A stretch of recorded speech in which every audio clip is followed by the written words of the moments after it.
So, as a preliminary matter, this is the Newbury Conservation Commission meeting of the 16th of June. I'm going to be sharing this, Brian Colleran, and then permit me to confirm that all members and persons anticipated on the agenda are present and can hear me.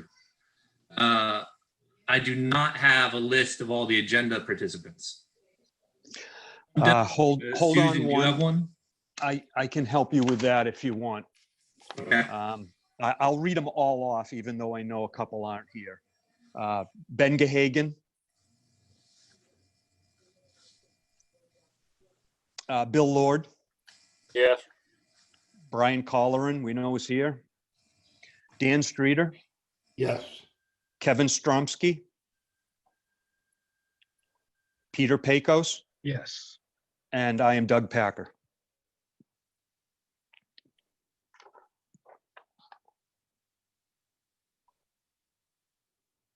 Right, and the rest of them, you know, it says staff and then anticipated speakers on the agenda.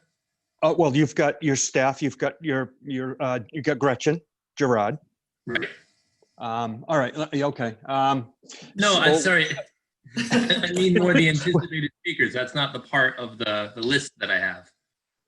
Well, no, I don't think that you need to, I don't think that we have anybody that's going to speak that is special and not on the agenda. So what you've got is a bunch of agenda items. There's no one scheduled to be a speaker as such. You do have your, you know, you've got your agent here. You've got both your agents here, as a matter of fact. So you've got Agent Bill Holt and temporary agent Doug Packer. And I apologize to everybody else who's listening to this because we're trying to have all of this remote stuff. Not a problem. Not a problem. All right. Well, then here, we'll continue with the preamble then. So, good evening. This June 16th meeting, open meeting of the Conservation Commission is being conducted remotely, consistent with Governor Baker's executive order of March 12th, 2020, due to the current state of emergency in the Commonwealth due to the outbreak of the COVID-19 virus. In order to mitigate the transmission of the COVID-19 virus, we have been advised and directed by the Commonwealth to suspend public gatherings, and as such, the governor's order suspends the requirement of the open meeting law to have all meetings in a publicly accessible physical location. Further, all members of public bodies are allowed and encouraged to participate remotely. The order, which you can find posted with agenda materials for this meeting, allows public bodies to meet entirely remotely so long as reasonable public access is afforded so that the public can follow along with the deliberations of the meeting. For this meeting, the Conservation Commission is convening by Zoom as posted on the agenda of the Newbury Conservation Commission. It's a section of the town website identifying how the public may join. You may join us by going to Zoom and entering the meeting ID of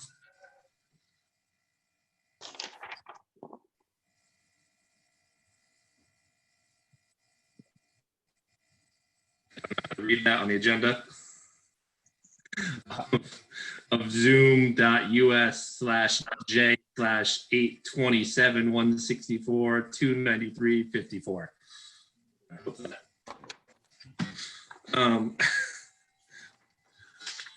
Let's see. Please note that this meeting is being recorded and that attendees are participating by video and/or telephone conference. Meeting materials were provided to the board/committee members prior to the meeting for review. Applicants or their representatives may be called upon to speak, and if needed, share information to the screen. Please state intention after you have been called. The ground rules for the meeting. I, the chair, will introduce each speaker on the agenda. After they conclude their remarks, the chair will go down the line of members, inviting each by name to provide any comment, question, or motions. Please hold until your name is called. Further, please remember to mute your phone or computer when you're not speaking. Please use earbuds or earphones with tablets and cell phones. Please remember to speak clearly and in a way that helps generate accurate minutes. Please be aware that video participants can see you and that you should take care not to screen share your computer. Anything that you broadcast may be captured by the recording. For any response, please wait until the chair yields the floor to you and state your name before speaking. Board or committee members should be called upon in first name alphabetical order to ease the process. If board or committee members wish to engage in colloquy with members, please do so through the chair, taking care to identify yourself. As after the board and committee members have spoken, the chair will afford the public comment as follows. The chair will seek questions through the raise hand function. For video conference participants, this function can be accessed by clicking on the participants option listed in the menu below the photo gallery. Hover on your cursor in this area if you don't see it. The window will open and display on the right. On the bottom of this participant area, you will see the list of phone or video participants. And on the bottom, you will see the ability to click on the button to raise hand. Please ensure your name is displayed. You may rename it by using the more function that's your name, then list your name, address, and your question. Telephone participants can use their phone keypad while in a Zoom meeting to raise hand by hitting *9. The chair will then seek questions from the public that have hit the raise hand button in the order of which they are listed. The system lists in order by whom first hit the raise hand function. The participant will be called on to identify their name and address, then their question. The chair will afford the applicant or their representative the opportunity to reply. Your hand will be lowered when you have been given the floor for your questions. The board will continue down the list of those in the raise hand column and again afford the applicant or rep an opportunity to speak. Should there be a physical or electronic submittal of questions or concerns, they will be read for the record, and again, the applicant or rep will be afforded the opportunity to speak if the issues raised have not yet been addressed. Finally, each vote taken in this meeting will be conducted by roll call vote. Additional agenda items will be called upon and handled in the same manner. Okay, that's our meeting preamble. So, on to agenda item 1, yes? Yes. What is agenda item 1? Paul Novak of 616th Street has an RDA to construct a parking area for 2 vehicles. There was a correction on that, Brian. That is an NOI. It's a notice of intent. Okay. That was our mistake. So are we going to start with, you still want to start with that then, or shall we? Oh, no. We're going to start with it. Okay. It's all right, other than the fact that it's a notice of intent and not an RDA. All right, very good then. All right. So is Mr. Novak or a representative with us? Yes, good evening, Paul Novak. Good evening, Mr. Chairman and board members and agents. All right, Paul, you have the floor. Okay, we are here on a petition, on an application for notice of intent on 616th Street in Newbury. The notice of intent is for a proposed gravel driveway for 2 personal vehicles at 616th Street. We had the engineering firm of Waypoint Surveying Services survey the property, and we have attached and forwarded a proposed 20 by 20 driveway plan at that location. The plan does show the existing topo. We don't have any plans to change elevations. It's basically a level lot. It goes in, it pitches in slightly, and it would be basically just a proposal to make gravel approximately 6 inches in that area. As you can see, the introduction on the plan shows that there's approximately a couple of feet, I believe it's approximately 2 feet off the street where that's already semi-gravel. So basically, it's just the 2 spots. We would conform to all standards and specifications of the town of Newbury for a gravel driveway, and the proposed work will be constructed in a manner to allow coastal do. And that's basically, our presentation. Very good. So then, Doug and Bill, did you guys have a chance to get out there, and do you have anything to add?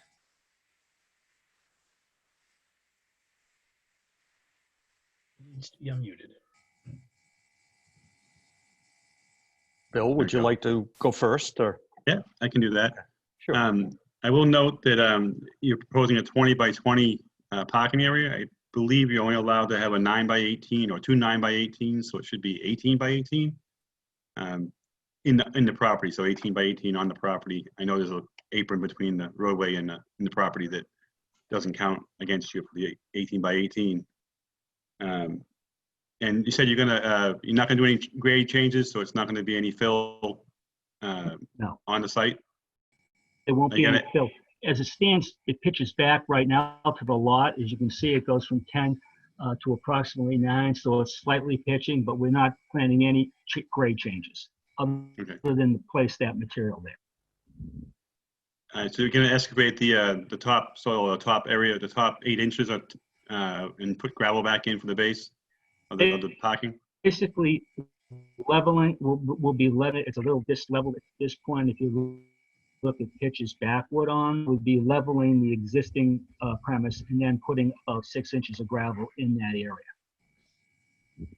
So if you're leveling it, you're gonna put some fill in to bring up the back end of the parking area?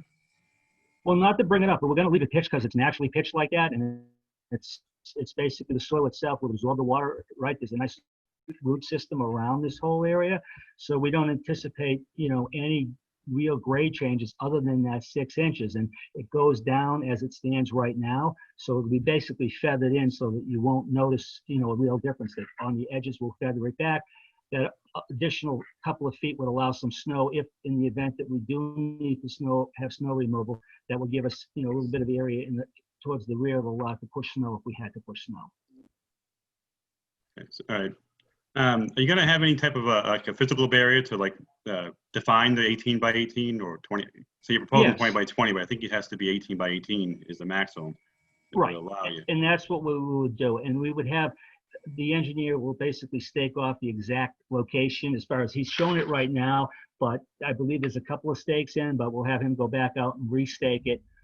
And then as far as the barrier goes, the bushes that are growing around it will be actually the barrier, because they're going to crotch in as it is now. And those bushes will stay on the left and the right side. We don't plan any changes or that. So that will be a natural barrier.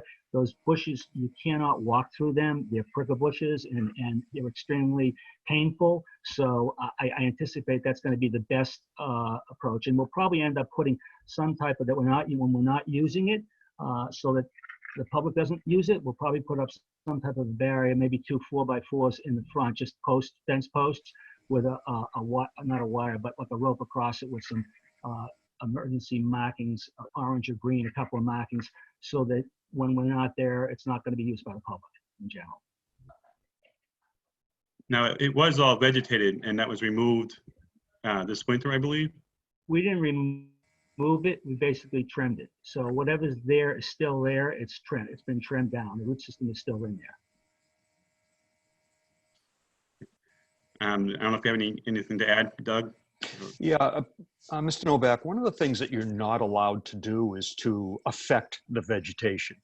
Now, certainly cutting it all back like that affected it. I understand the root stock is still there, and if left alone, it would come back, but that's really not the intent. So that area is going to lose a good deal of vegetation. I didn't see any place where you were trying to mitigate it or add any vegetation to the lot to replace what was lost. Well,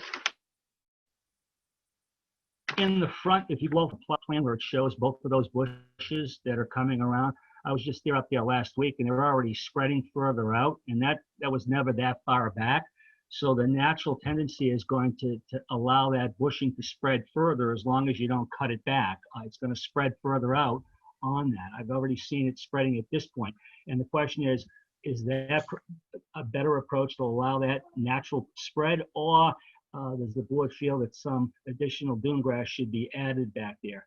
I think at this point on the right side, there's also some that's starting to come up on the right side of that lot. There's supposed to be some like the beetle, that Japanese, plant. It's more of it's tougher to control that, and that's just started in there also recently. So we have that to contend with also. So I believe that as far as the vegetation goes, when this is modified, it's the natural flow of what's in right now, how that stuff is spreading. After we go to that first 18 feet, it's going to spread right to the back of the lot as it's not dug up or destroyed. Is there a visual Well- that somebody wants to show for the board and the attendees? I can show the plan that he's talking about. That might be helpful. I think there's some interested parties out here. All right, let me see if I can call it up. And back to the vegetation while that's going on, if I may. It's not what it's going to do by itself ongoing, Mr. Novak. It's more about you're going to immediately remove close to 400 square feet, 300 something square feet of vegetation, and that needs to be replaced. It doesn't mean that nature gets to do it over time.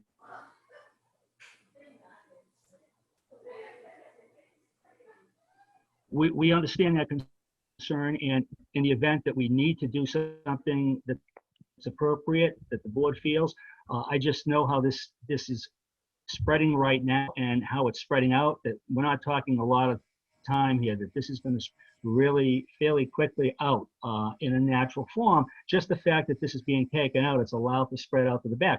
But if the board feels that it's appropriate for us to add some additional dune grass, there's no problem with that whatsoever.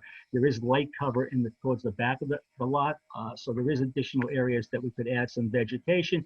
I believe that on that back line, we have a partial fence, but we don't have a dune fence up with respect to a snow fence. So we could put a snow fence along the back side of that and on the left side and put some additional vegetation in. I don't know, if, can you see the screen? Yeah, you're doing good, Bill. Yeah, that's up, Bill. That's the plan, and this is the aerial view. If you want to take a look at two of those. Leave that up for a second, Bill. Let people soak that in a little bit. So I think the two parking spots are going to be right in this area here. It appears from the plan. Right. All right. So then, Doug and Bill, is that good on your end, and we'll go through the membership? Yes, it's good on my end. I'd like to come back, but I'd like to go through the membership and then hear from some of the abutters relative to any flooding that happens in there. Okay, very good. So then, Dan, would you like to comment? Dan Streeter? Yeah, that's good. This is the first time I've seen the plan, and I did go out and just took a look at the frontage of this particular lot. It's interesting that the plan shows bushes left and right, but not in the center. I pretty much think those rose bushes go right across the 16th Street frontage, and so it's really the full amount of vegetation for those two parking spaces will be lost. And it's my opinion as well that needs to be specified there to be mitigated elsewhere on the lot. And then Ben, I assume you're not on the call anymore, or not here yet. Okay, no Ben. Bill, Lord, any comments? No, I think that as long as they can replace the vegetation and cut it back to 18 by 18, I'm okay with that. Okay. And then, Kevin, are you still not here? Okay, Kevin's still not here. Peter, do you have anything you'd like to say? No. I'm just trying to pull it up on the MVP site. I'm having a little bit of difficulty. So can you go back to the aerial? Okay, so there are bushes directly on the road of 16th Street. I think this is the So right where your hand is now, Bill, down below. yeah that area there. I think is the Okay. the rose bushes that were there. It's out through here. I think he shows it, but it's been cut back on his survey plan.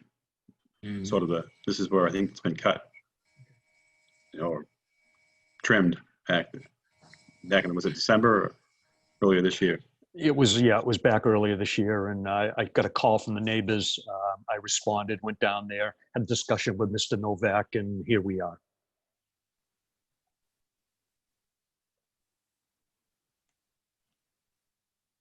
I don't have anything further. Thanks. Thanks, Pete. For my own self, I think it's pretty where the plans aren't quite exactly accurate at this point. It sounds like there's some details that need to be tweaked, but it also sounds like the kind of thing where it might do the board a little bit of good to go down and see it. Does that sound right to everybody? Does it sound okay?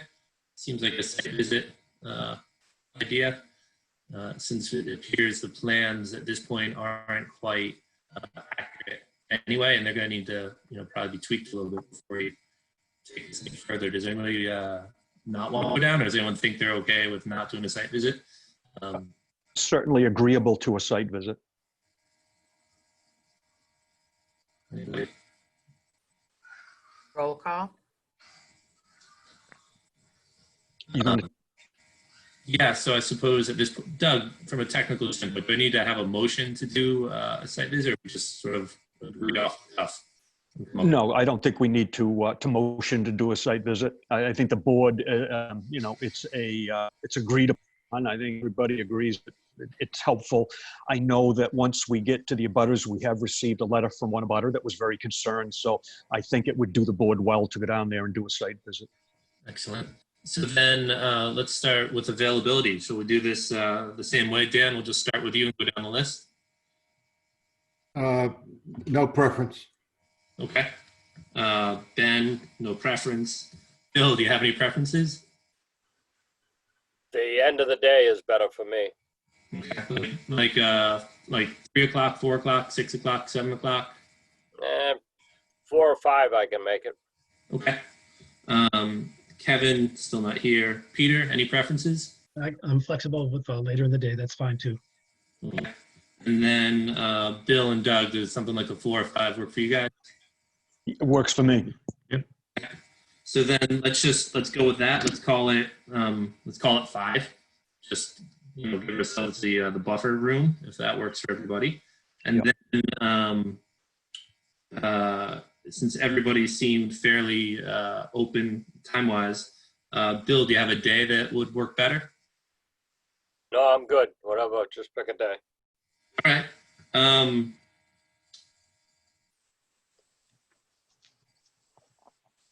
I don't know. How about Monday? Monday, the 22nd?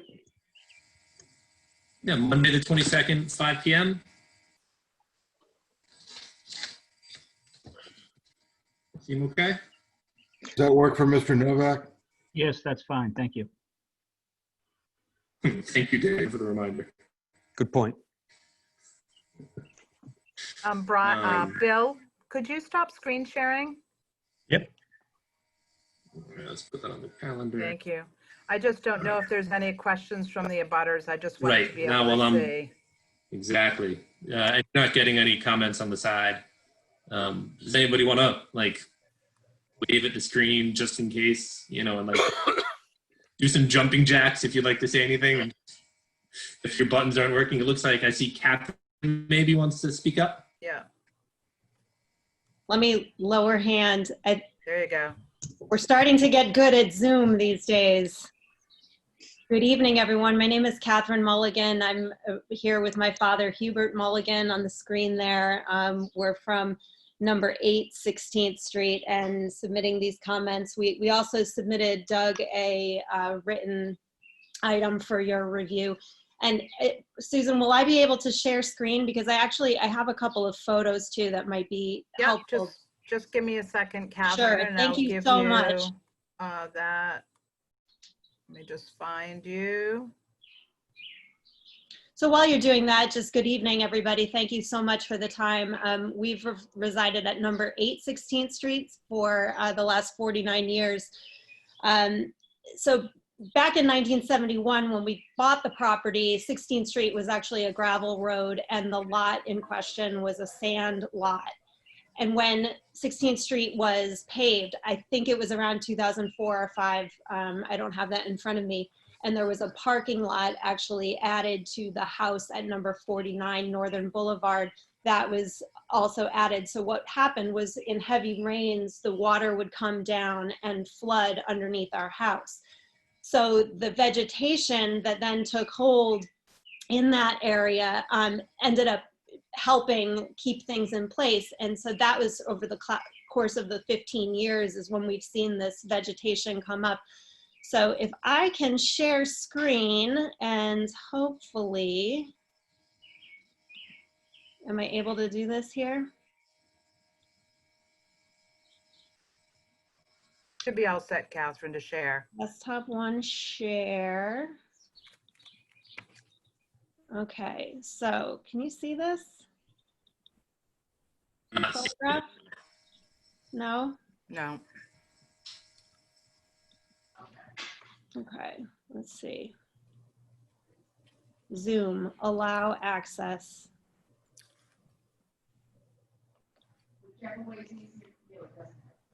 Okay, hopefully this works. Anything now? No. There you go. There, Oh, Yeah. there. very good. All right, so that's what it looked like. So the lot in question, if you can see my cursor, is right about here. Okay, so that's what grew up over the course of those 15 years and helped reduce the flooding. This is the clearing as it looks now, so it's a little easier to kind of make out versus that aerial view. So this is the clearing that happened midwinter. So you can kind of see what that looks like. So, you know, some of the concerns here are both around this midwinter clearing as well as the go forward plan. So, you know, our feeling is that this is the case where an environmental study would really be needed here. You know, this is an area where just recently my dad saw a red-tailed hawk grab a rabbit from the cleared area. So, you know, has the Massachusetts list of endangered and threatened and special concern species been consulted? Their unique habitat requirements, this threat vulnerability there. Have the regulations in the Wetlands Protection Act been met? So one purpose of the act is around flood control and storm damage prevention. So they're natural catchments on the lot, and if you allow them to be filled, it will result in flooding. So it's both around this clearing that's taken place and the go forward plan. I think the other concern that I'll just show one more photograph. This is, so there's also an encroachment issue that we think is still an open item, could be wrong, but so you see this is the house at number 49 Northern Boulevard, which in 1991 was when this extension was put on, including, if you can still see that, this porch here. So this actually goes over the property line by, I don't know, a couple feet. And I think this fence was just recently added, and this part is sort of another potential parking area. So, you know, I think the concern here is that this encroachment issue needs to be resolved, because if it's not, then the proposal to do work on the property really shouldn't proceed unless, you know, because the boundary lines could change.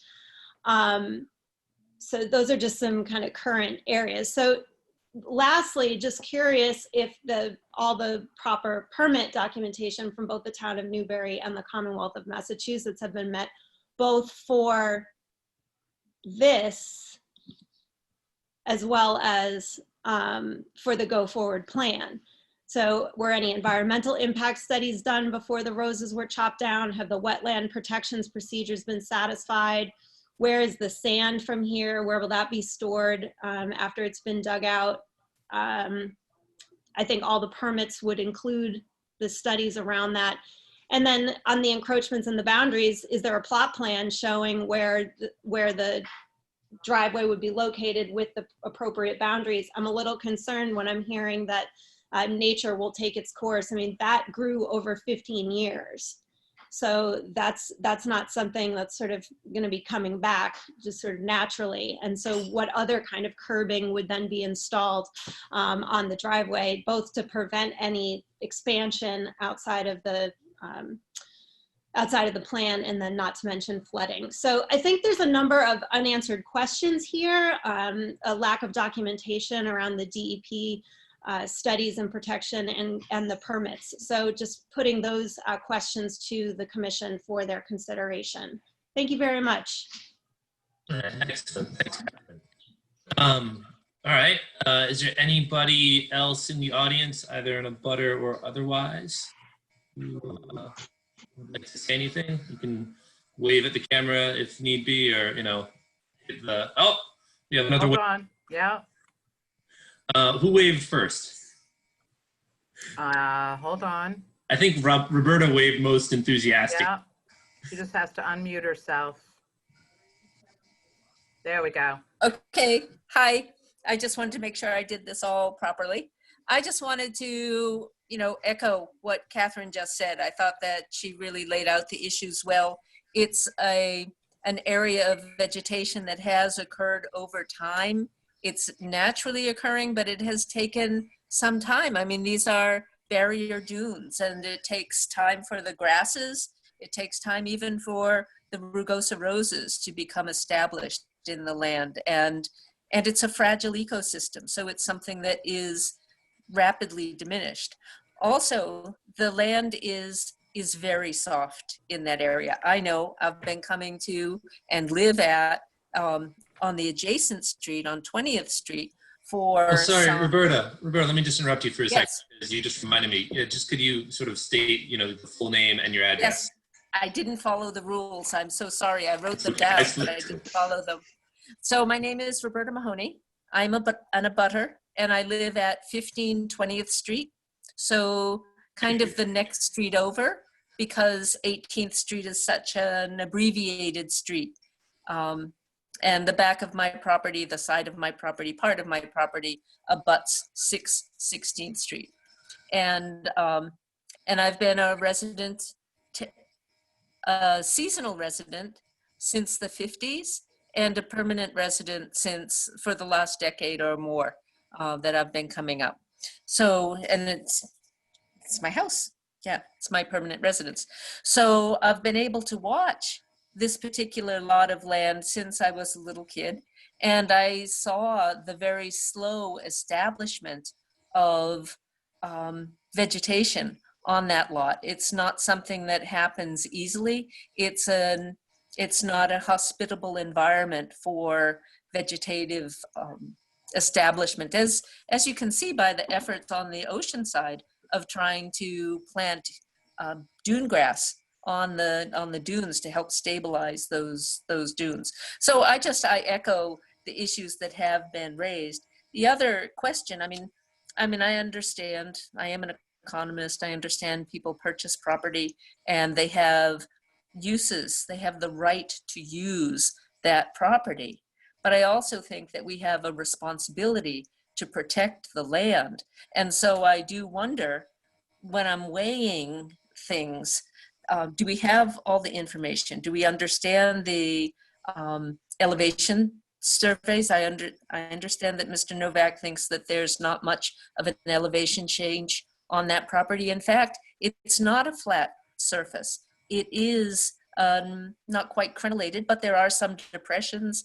There's a slope coming off the street. There are variations to the land that are important for the local flow of water into that land and where that water might go once the surface of that land changes its permeability. So I think it's really good news to me that you're willing to go out and visit the property and see what is being precisely proposed. It's very good news to me that you're looking so seriously at the vegetation on the property. It's very good news to me that issues related to the wildlife and the avian life that visits that small patch, admittedly a small patch, but Plum Island is a mosaic of small patches of vegetation that are important to birds and bird life and animal life on the island.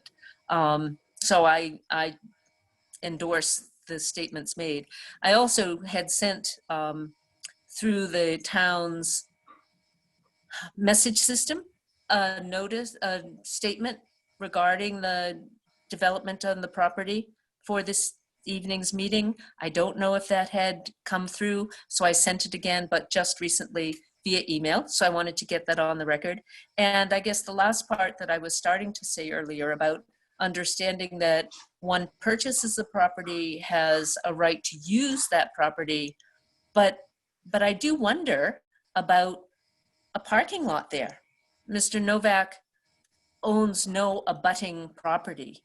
And so I just wondered, what is the parking intent? And when Mr. Novak, you referred to snow removal in the winter, that really quite perplexed me because, you know, there are not very many people who live up there in the winter. And who do you envisage using the property at that time and parking on the property at that time? I thought of it as a much more seasonal use of the land. So that's it. I'll sort out how to mute myself again. Thank you. Well, before you do that, Roberta, just out of curiosity, you mentioned you wanted something in the record and sort of the opportunity, if you want to have that message that you sent in, you know, if you want to, you know, really put out on the record, this would be a more appropriate case, perhaps. That's all, if it interested you. I'm sorry, I didn't hear your entire statement. Just that email that you sent that you wanted to Yes. out. You know, I, for instance, didn't see it. So if you feel strongly, you know, that you want to read it, you know, this would be a good opportunity for you to do so. Oh, now that would, I raised three main concerns. One, so I won't read the whole statement, but I would raise my three concerns. One is that that it should be the case that all proper permits for the town and for the state need to be approved before any approval of the development of the property should proceed. I agree completely with that. Second, that I am extremely concerned about extreme flooding in the area. I know that for my house in particular, it's a slab foundation. It had been classified at one point as being something like 13 feet above base flood elevation. It was reclassified as being 10 feet below base flood elevation because we live in a changing world. And that means that what happens to 16th Street also affects the water dynamics in that area. It affects the water flow in that area. It could very potentially affect flooding on my downstairs in my house. So I have very severe concerns about extreme flooding.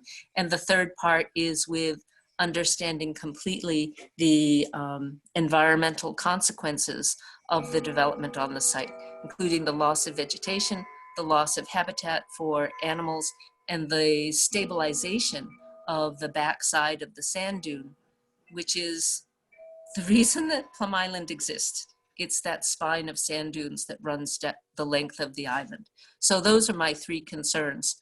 And I'll just allow you to attach the email and I'll forward it to you.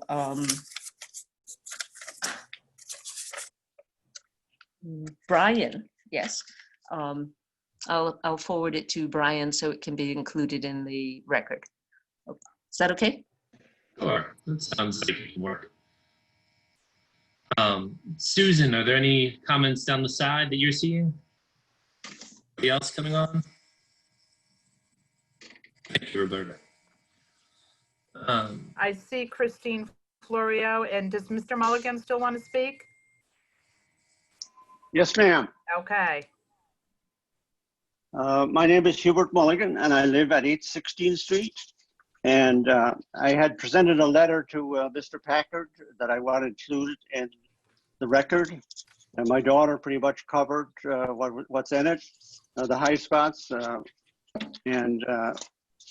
I've been there and watched the flooding and watched the birds and watched the roses grow very, very, very, very slowly. So anybody that says they're going to come back overnight is not, that is not so. Also, it is not a level lot. There are natural catchments, water catchments on the lot. And I would like to see a survey done to show the elevations on those catchments. Because I recently, or back in 2007, I built a house on 816th Street, and I was informed at that time that I could not fill anything. I could not fill anything. Everything would have to stay like the wind-swept lot. And that was fine with me. I did that. And I expect other people to do the same thing. So that when that water comes down, it goes in those catch basins and hopefully doesn't overflow down in under my house. And the other thing is, as that photo showed that my daughter had, why was work begin on this before permits were obtained? Why did you go in and cut down roses and trees? And roses being roses, they're very resilient, and they came back again in the spring. And Mr. Novak, I personally saw you with your weed whacker cutting them out again. So you were a determined individual to keep them down. And the birds and the rabbits don't appreciate that until at least we get the permits to do that. So that's where I'm coming from. And the other thing is over on the east side of the property where the new fence went up, there is a parking space there right now. Is these two parking places are they in addition to that parking spot? That's one of my questions.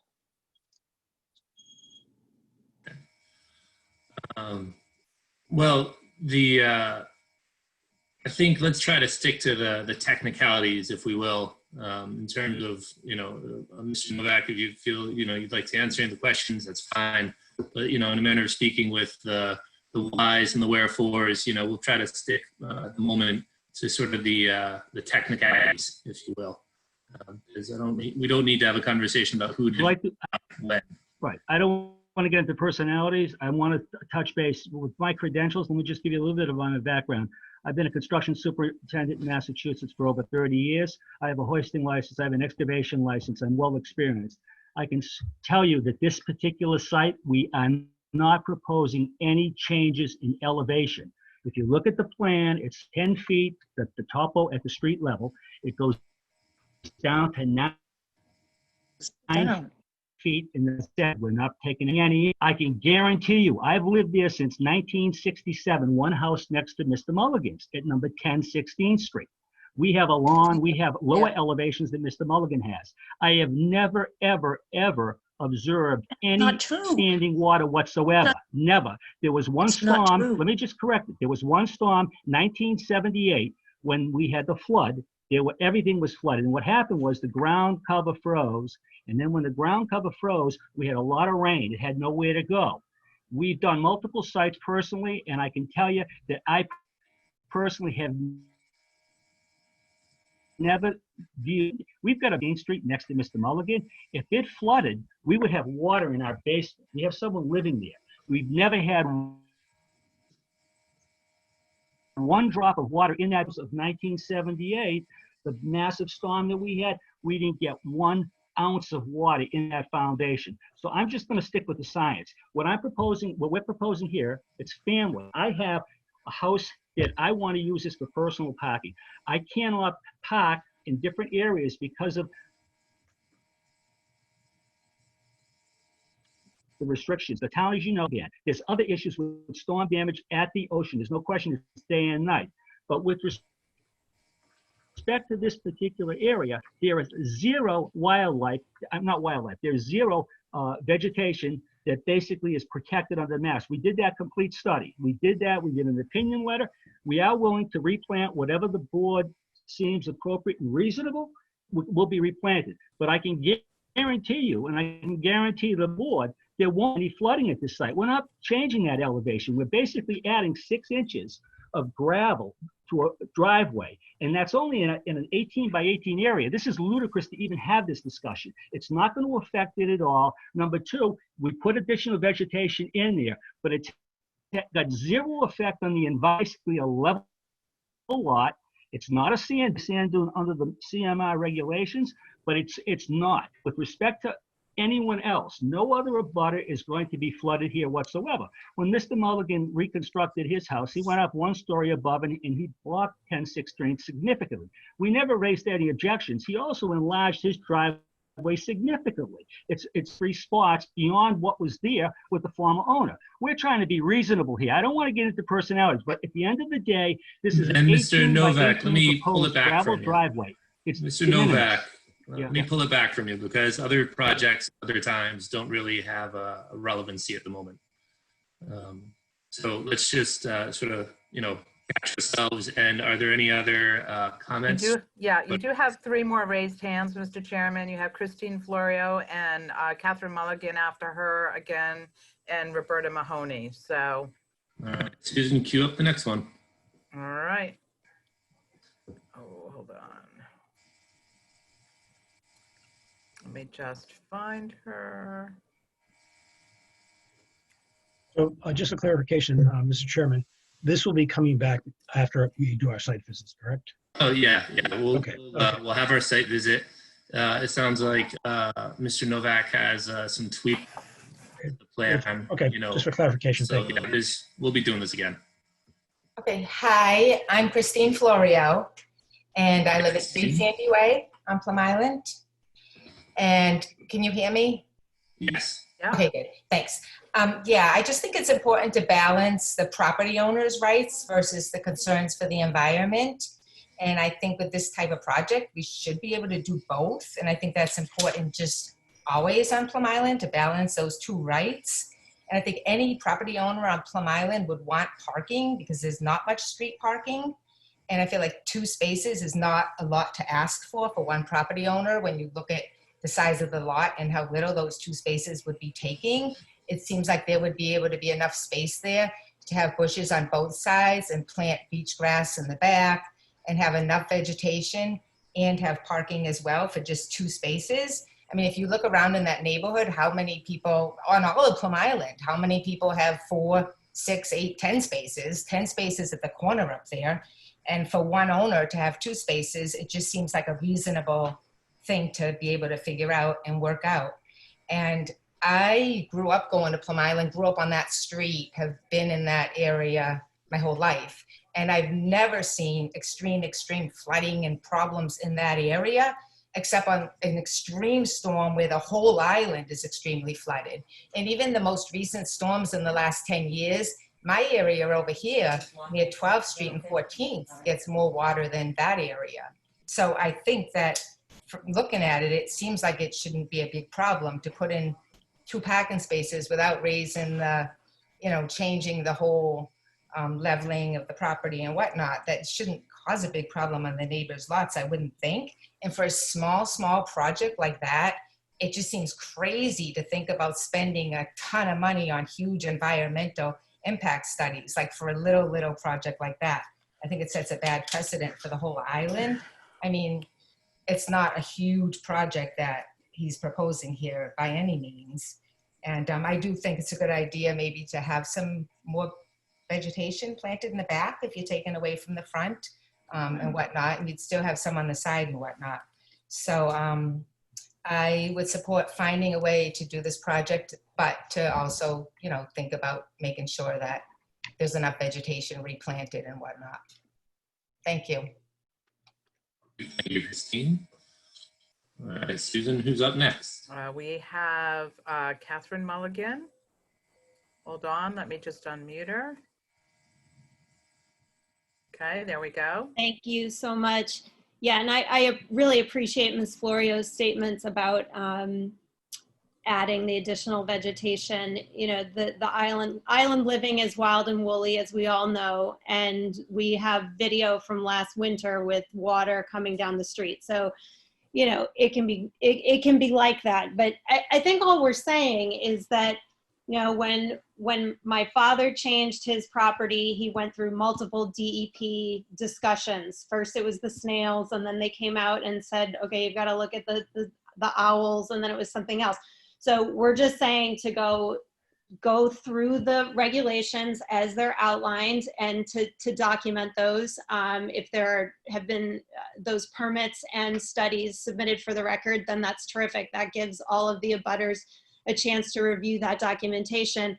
And essentially, I mean, I'm looking at the language from the Wetlands Protection Act, and it says that the burden of proof is on the applicant. So, you know, proving that the proposed project involves a stormwater management system built to specifications as outlined in the regulation. So, you know, it's just a matter of making sure that these considerations are met and documented. So I think that's all we're putting forward. Very good. Okay, hold on just a moment. And where'd she go? Roberta, there she is. Okay, thanks. Yeah. I was just reacting, thanks. I was just reacting actively to Mr. Novak saying that his property at number 10 16th Street was at a lower elevation than Bert's property. I mean, really, it's outside my bedroom window. It's outside my bathroom window. His house is significantly above the Bert's house or the property level of Bert's house. And you'll see that when you go out.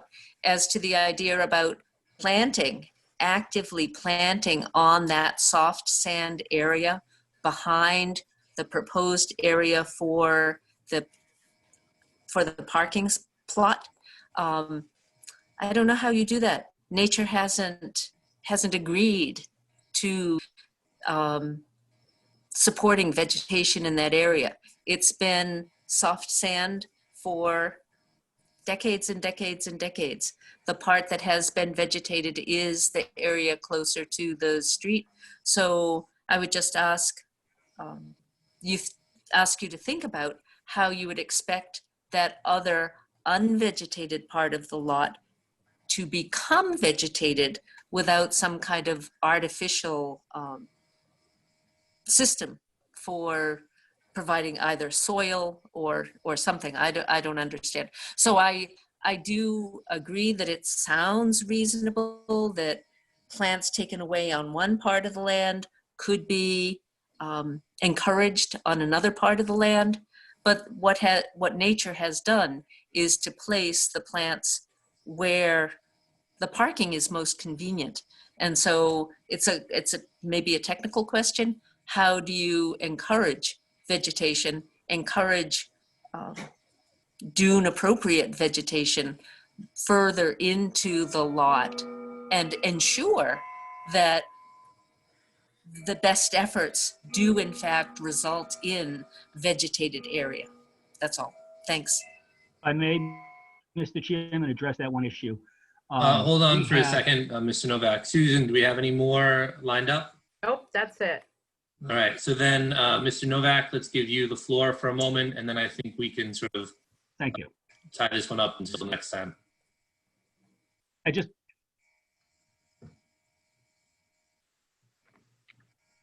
We can't hear you, Mr. Novak. Yeah. Looks like it's video, internet. An important point. The same rose bushes are growing over there. We had to cut them all out. We did some work for siding. They were all cut out. They all came back within 6 months. They're all back there growing again. They're the same identical vegetation. So I beg to differ. Science, this does not. This is what these rose bushes grow in, sand. Underneath there, where we're at right there, it's no different from the rest of the lot.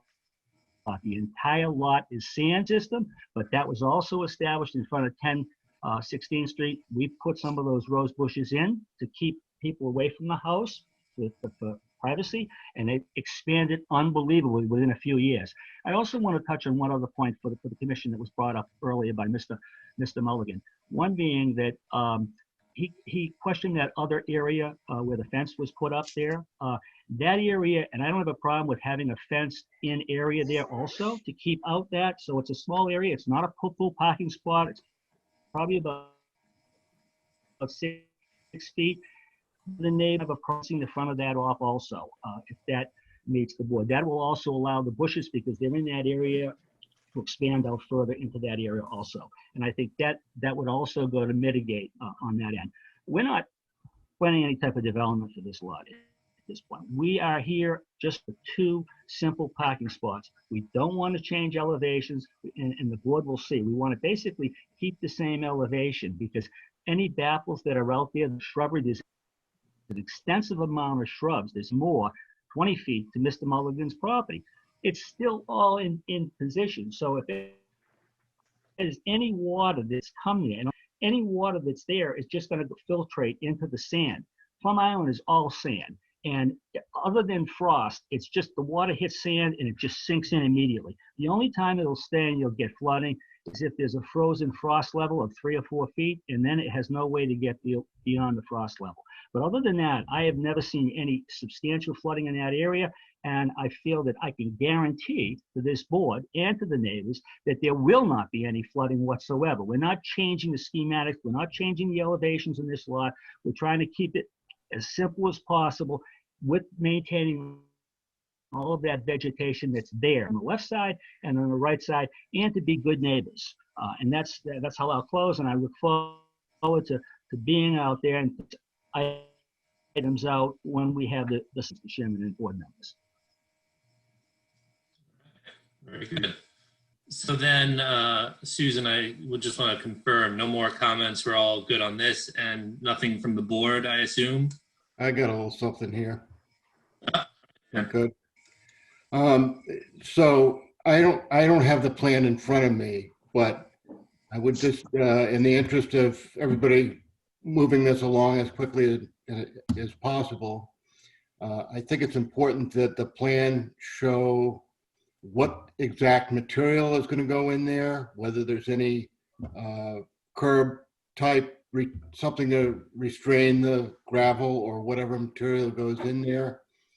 Again, we have to know what kind of material is planned, and any sort of mitigation area has to be shown on the plan. That's my take on it. We'll probably have more to talk about after we visit the site. Thank you. Thanks, Dan. Anybody else? Anybody else, Susan? No. I'm sorry. Okay. No, And then nobody Bill else. and Doug, you're Yeah, okay? I'll weigh in with just a couple of comments if you want. The wetland bylaw allows for 2 parking spots where none exist on a property, but you need to meet all other regulations to do it. So everything in 310 CMR comes into it. I've heard a lot of valid points. I've heard many important points, some of which are authority and some aren't. As far as the encroachment, we do not award property values. We can't award encroachments. That's not part of what we do. So if there's an encroachment on the property, that should not stop us from issuing an order. As far as that second driveway that's in there, or that existing driveway, as small as it may be, if the gentleman's only allowed 2 and can meet all the other dune standards, then that should be, maybe that's a good place to mitigate. So things like that should happen. As far as the flooding goes, we do have flooding on Plum Island. We've got some serious flooding that doesn't go down for days. I'm not aware of it in that area, but it doesn't mean it can't happen. Now, if that area is an AE area, so it's a flood area, and this material is going in below elevation 13, then it could have an impact. So I think that's something that we ought to look at also. As far as some of the other concerns go, as far as some of the, like the biological assessments they're looking for, and then the animals and things like that, it's not an area that we can request that. It's not required. And I think that for tonight, that'll be the end of my comments. Thank you, Doug. And then Bill, I'll give you the send off here. I agree with Doug. Again, in the stormwater management, again, it's similar. There's not really a requirement to meet stormwater management on a single lot in this area. So unfortunately, we don't have any real jurisdiction on that as well. So, but I think definitely I agree with one of the other members that all these things should be on the plan. All these changes should be on the plan. materials, mitigation area, and this different, change the size of the parking area to the required size. And I think that would go a long way to having the board review it properly and process the permit. So then we'll look to continue this to the next meeting. Do we know when that will be? July 21st, I believe, is the next meeting. Okay. All right, Third Tuesday in continue this to the 21st. check. And then, so Doug, help me out here. Is this where I entertain the motion to continue to the 21st? Move to continue. Okay. Excellent, Dan. That's right. Do we have a second? Second. Bill's hand went up. We have a second. All right, so then we'll move this, we'll continue this on the 21st. And in the meantime, next Monday, what's Monday's date? We're gonna go out and do our site visit. Brian, do you want to roll call that vote? You're right. I knew I forgot something. And you should also maybe check with Mr. Novak relative to the continuance. It'd be nice to have his permission. If he does not want to continue it and he wants a decision tonight, we can do that also. So that's fair. But it is good Yes. to have his. I'm more than fine with that continuance. Thank you very much. I appreciate it. Thank you. All right, so then let's do our roll call. Let's start with Dan. Dan Streeter. Yes. All right, Bill Lord. Yes. Peter Pecos. Yes. Doug Packer. Yes. And then Brian Colleran, yes. Excellent. So, moving on. What's the next thing?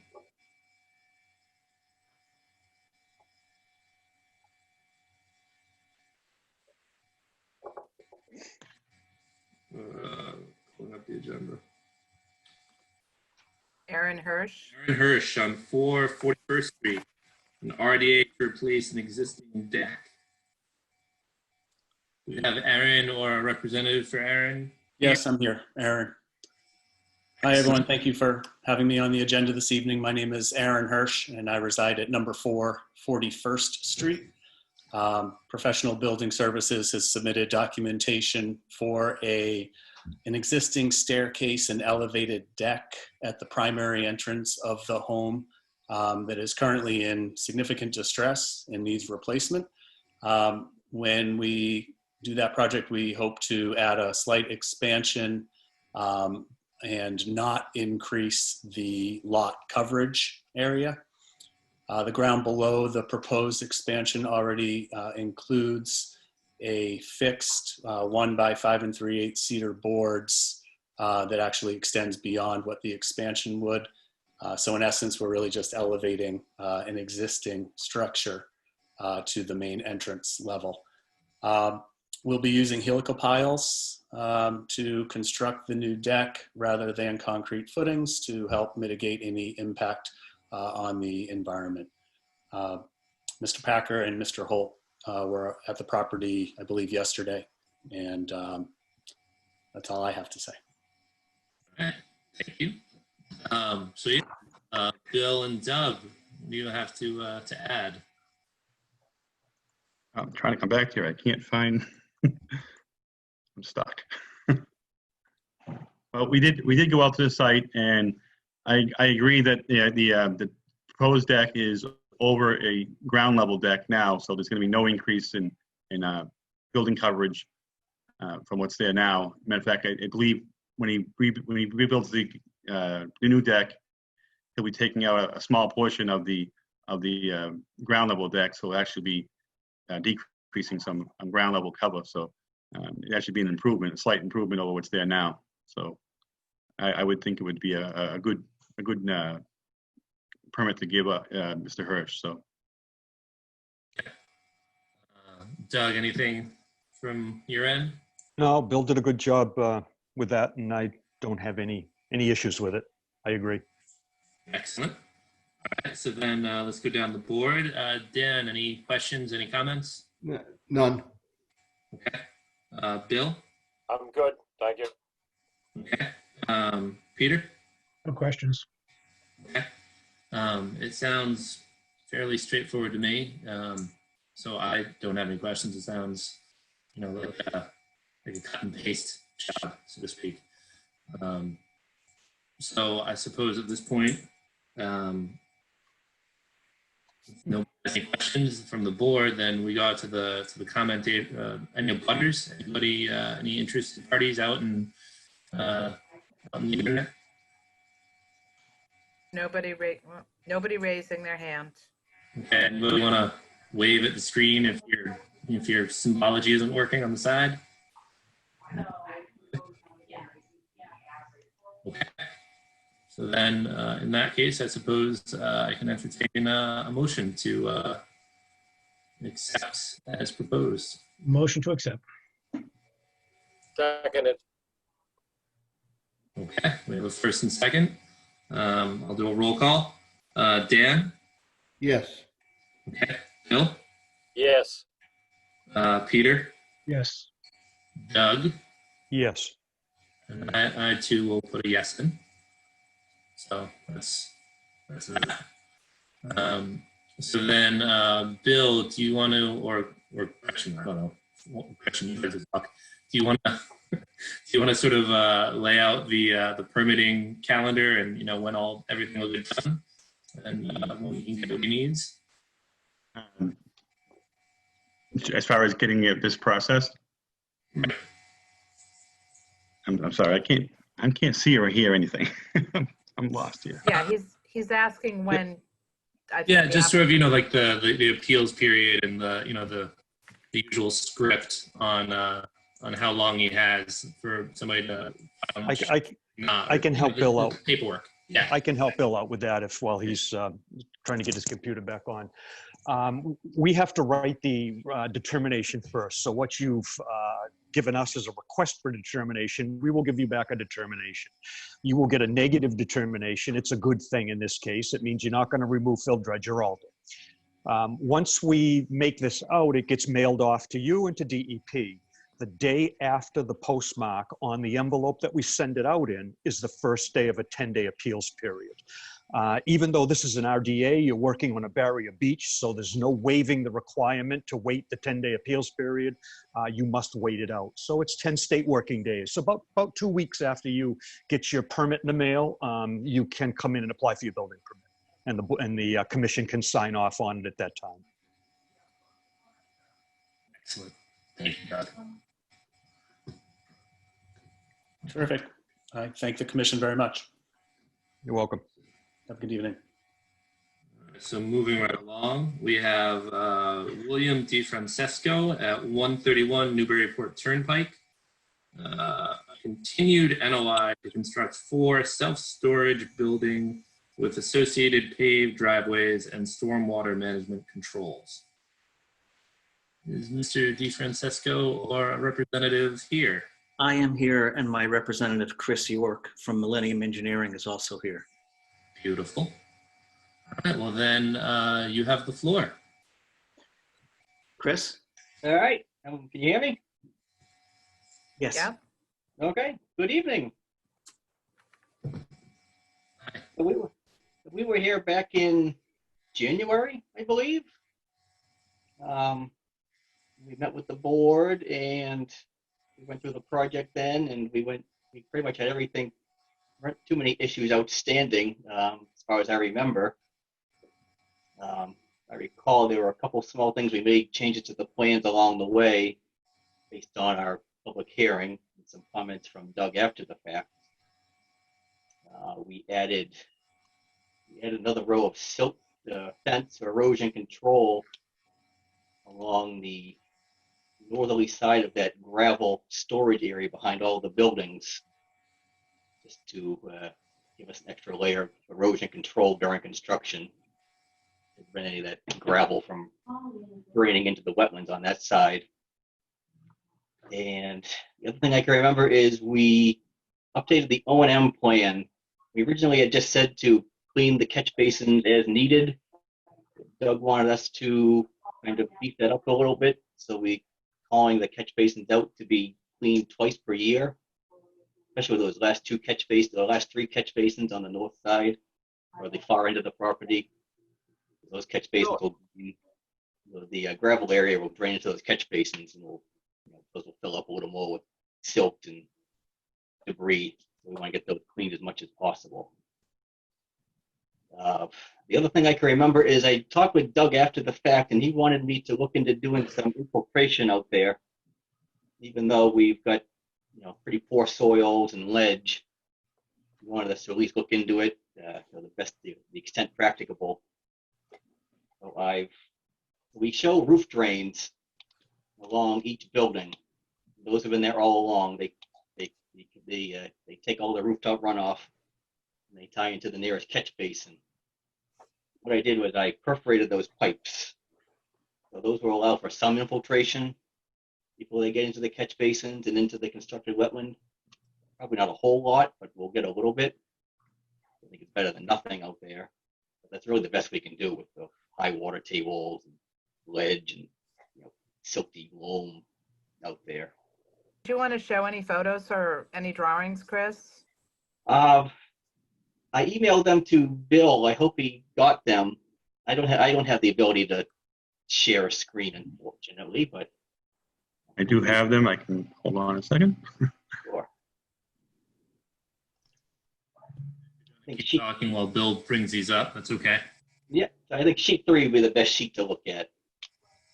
The site plan that shows the 4 new buildings, technically 8 new buildings, and they show a roof drain along the easterly side of each building. They tie into a catch basin. This catch basin is located in between all the buildings. That takes all the pavement runoff, which drains into the constructed wetland. So the roof drains will tie into the nearest catch basin. Those roof drains will be perforated. I believe they are 6-inch or 8-inch pipe. Let me just find a label for those.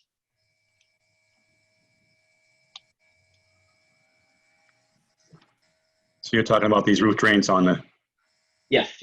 other side of the building? Yeah. 8-inch pipe. So there's 8-inch pipes collecting the gutter downspouts. They'll be perforated. We'll get some infiltration out of those. Not much. Like I said, the soils are pretty poor. And there's ledge out there. And so we'll try to do the best we can with infiltration.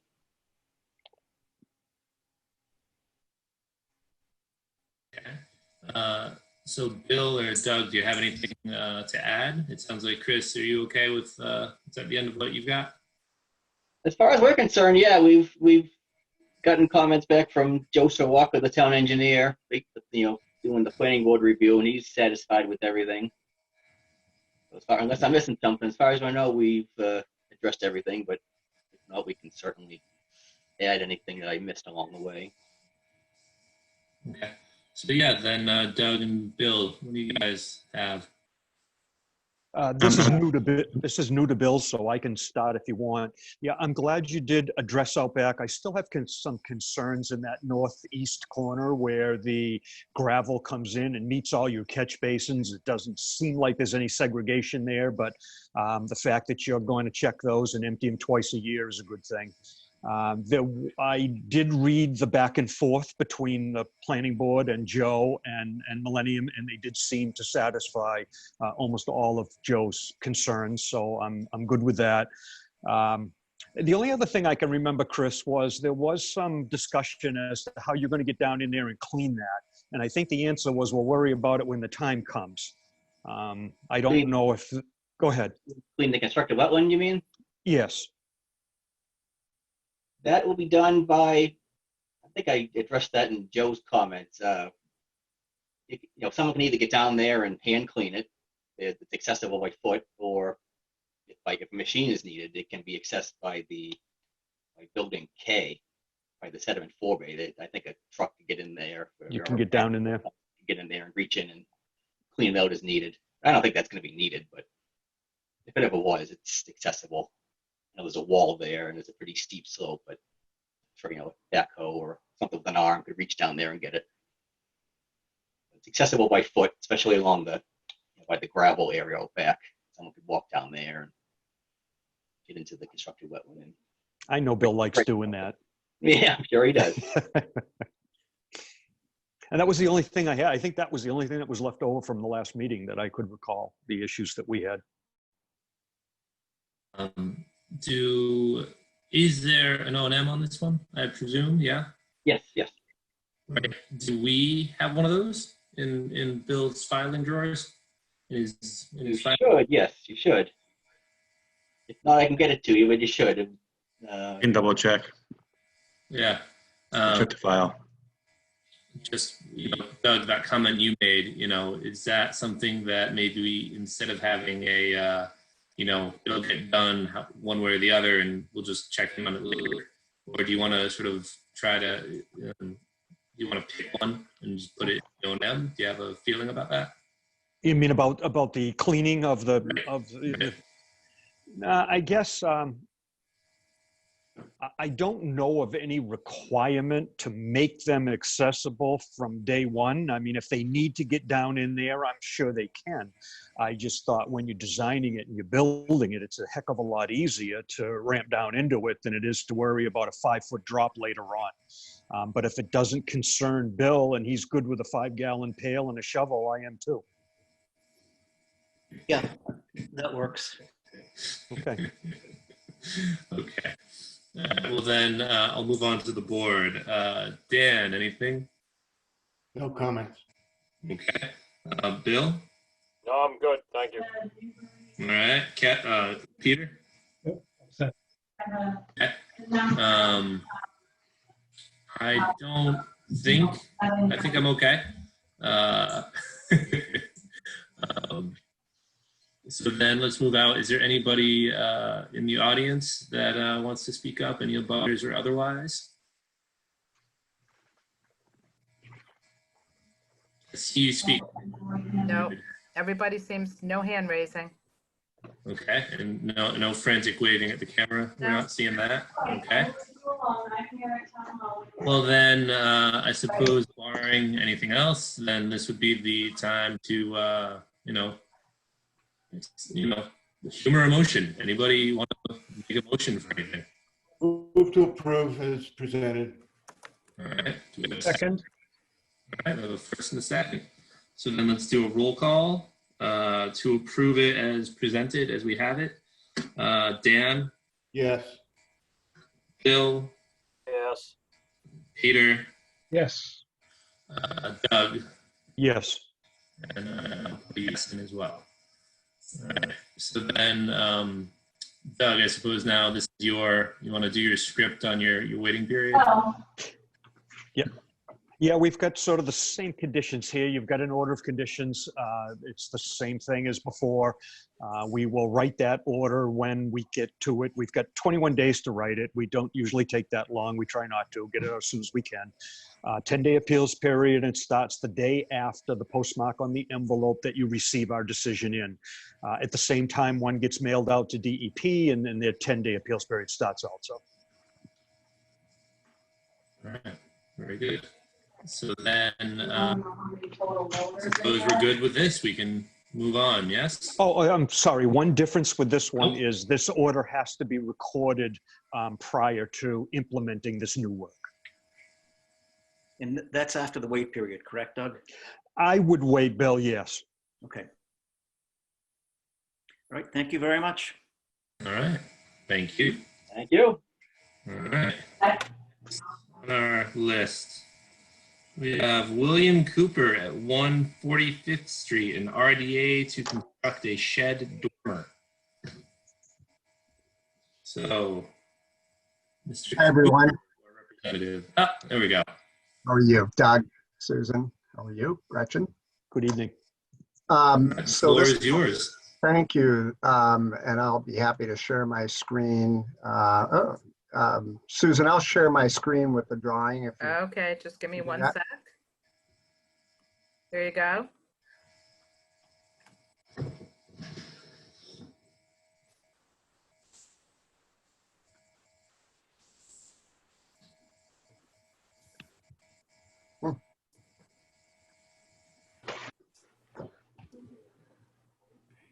Okay, can you guys see this, the sketch?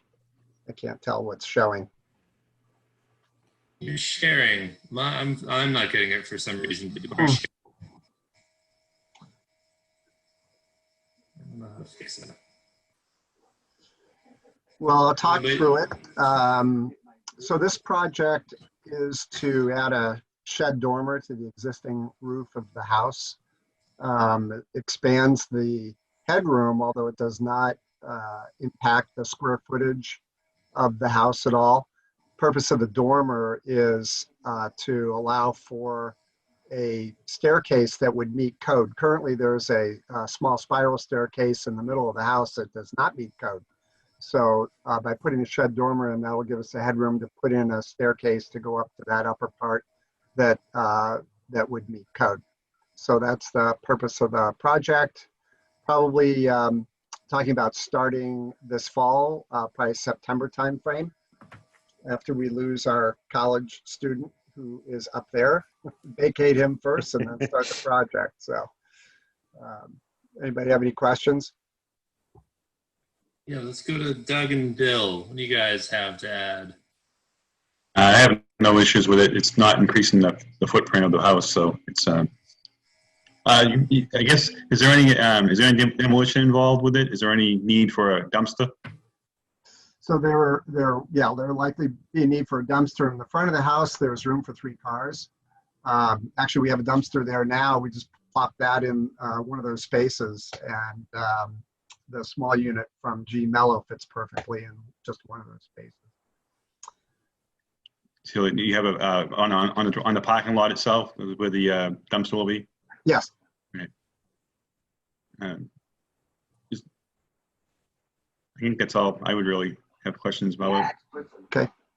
The only thing I have for Bill is that I noticed that you're bringing some new posts down. You're carrying your load down to your foundation, to your at least your bottom plate, your bottom sill. Yeah. Is that it looks like a new foundation piece they had drawn in right under where it says new beam. Is that new, Bill, or is that sill in that area going to handle that new load? Yeah. So that's already been replaced. So there's, you may not be aware, but I have a building permit in, and we're almost done with turning this back hall area here into a bath. And when we did that, the builder put in right at this juncture an LVL. And there's a beam also there now that would also get replaced with an LVL. So there'd be 2 new LVL. So there's a new LVL that just got put in. There'd be a new LVL on the other side of the staircase, which would be 36 inches wide. So there should be plenty of carrying power. He pre-calculated that when he was doing the bathroom. Great. No other questions. So then going to the mission, Dan, anything? No comments. Okay. Bill? No, I'm good. Okay. Peter? No. All right. Do we have anybody in the audience, Susan? Nope. No butters, no concerned citizens. In case your buttons aren't working, anybody on video want to wave if you want to talk? Waivers? All right, no waivers. Okay. Well, sounds straightforward enough. Is there a motion? Move to issue a negative determination. Second. Oh yeah, RDA. Sorry. Thank you, Dan. All right. Well then, let's do our roll call. Dan. Yes. Bill. Yes. Peter. Yes. Doug. Yes. All right. And I'll put a yes as well. Thank you. You're welcome.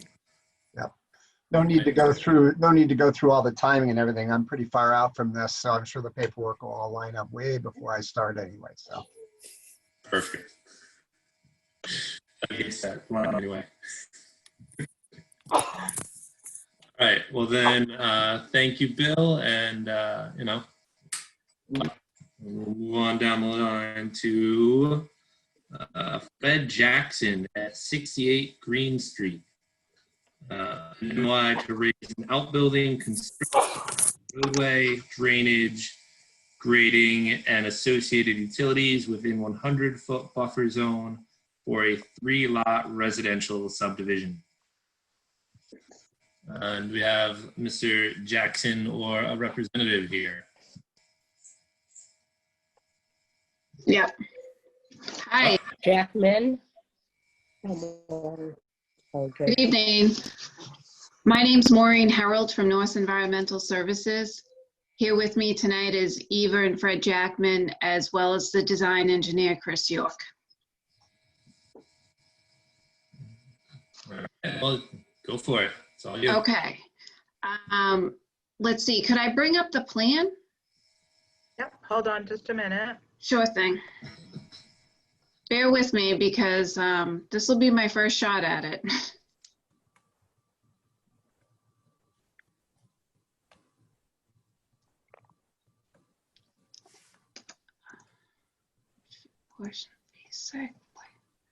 Okay, here we go.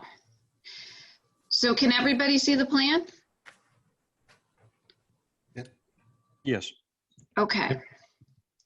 So we filed a notice of intent with the Conservation Commission to raise an existing outbuilding that's on this property, as well as construct a gravel roadway, drainage, grading, and associated utilities within the 100-foot buffer zone. Now there's 2 areas where the 100-foot buffer zone falls onto this property. One is across from Green Street, where this green line is here. And the 100-foot buffer zone is shown in yellow. So we have the entrance of the proposed roadway within the 100-foot buffer zone in this section here.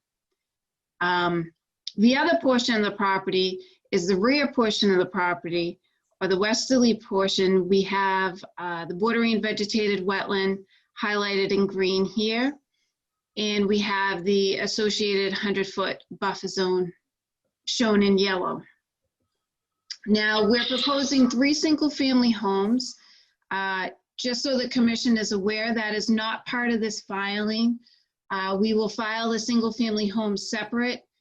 We just had thought that might be a clearer way to do things.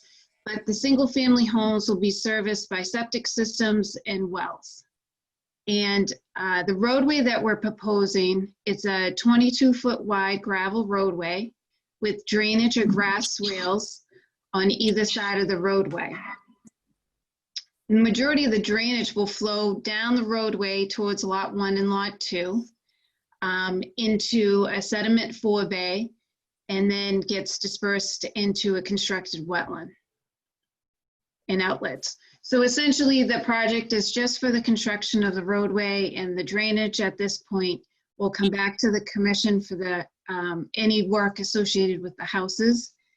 And I can open it up to the commission if you have any questions. All right. Doug and Bill, let's start with you guys. Yep, we actually went out there today and looked at the wetland line nearer where the wetland detention area, the stormwater management area is going to be, which is right at the backside of Lot 2. You can see the detention area there.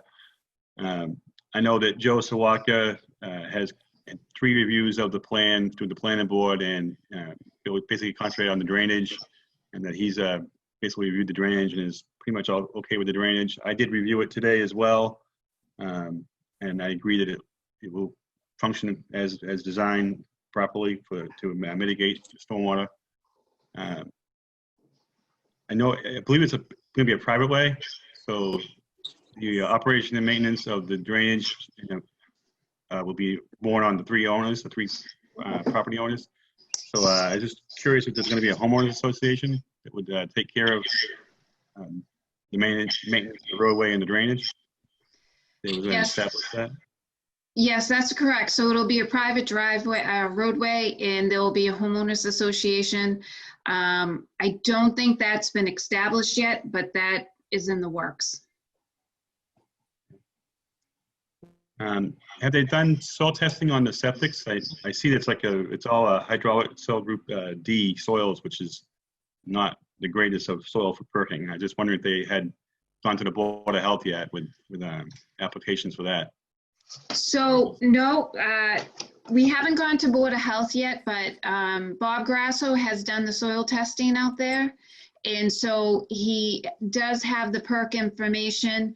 I think the thought was to get in front of the commission and the planning board, and then we'd pursue with the Board of Health. Okay. So as far as you know, it did pass? It did pass all testing? Yes.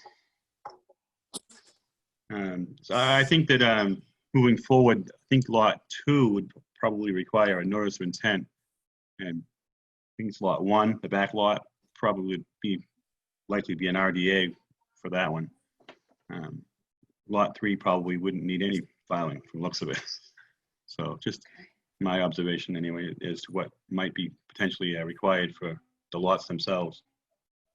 Okay.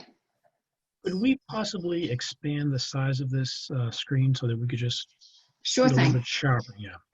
I have old eyes here. Oh, that's No great. problem. Yeah. Is that better? That's much better. Thanks. Okay. Now, it's also proposed to be a gravel roadway. Correct. I don't know if the planning board has made a decision yet on that. What's the feeling on the planning board as far as that staying gravel? So- Just wondering. Right. So I'm going to direct that to Chris. We have not met with the planning board yet. Oh, okay. We're basing this design off of one that they approved, I believe, a year or two ago. Very similar, small 3-lot, small road that was gravel. They allowed the waiver for that. We're kind of going in on that belief that they'll accept it as a gravel roadway. We have not heard yes or no on it. Yes, not yet. We're scheduled to go before them as soon as they are back meeting in person. We want to wait until they can go there in person. So July, August, God knows when. The grades on the profile grades on the roadway I think it's what 3% and less. Is that what I saw on the plans? 3% in the beginning and less in the back. It's Yeah, 2% coming off of Green Street. Goes up 6% for a small portion up to about Station 2 plus 50, and then it's back down to 1%, back down to the end of the road. yeah. Just I think the maintenance on the gravel will be ongoing in terms of having to. I know I think you see check dams in the swales, which is probably good for trying to keep the sediments down and clean the water as it goes down the swales towards Green Street. Yeah, especially in that steep part, we wanted to kind of get check dams in there to allow the water to infiltrate a little bit and kind of flatten that swale out as best we could in that area. I think it's all I have right now. I don't know if Doug has anything to add. No, Bill, you covered it pretty well. The only thing I would add to that, if you're going to have a gravel drive, it's been my experience that gravel drives pump and they leave a raised edge, and it happens pretty quickly. And then your stormwater and your swales on either side aren't going to do anything because you're going to puddle in your road and you're going to keep all your water in your road. Unless there's a pretty aggressive plan to keep it graded and keep it crowned. But my experience with these is that people hate to spend money on them and they deteriorate to the point where they're not really working well. Yeah, we'll have to make sure the homeowners association has got some verbiage in there to maintain that road and certainly keep an eye on it and keep it up to design standards. We don't want it to. We want those swales to work. Fair enough. We want those swales to function as designed. Get the water into those swales. That's all I have. All right. Thank you, Doug. Thank you, Bill. Let's go down to the commission. Dan, any comments? No real comment other than, I'm just sort of wondering whether the applicant wants to continue this until we have more clarity from the planning board, or I don't know. It seems like there's some loose ends to be tied up. Okay. Bill? Yeah, I agree. I mean, it seems like a pretty big project, and we don't have all the answers. Peter? I would tend to agree. And I just want to understand that this will be maintained as a private road by the homeowners association? Correct. Okay. I think there are still some unanswered questions that probably need to be addressed. Okay.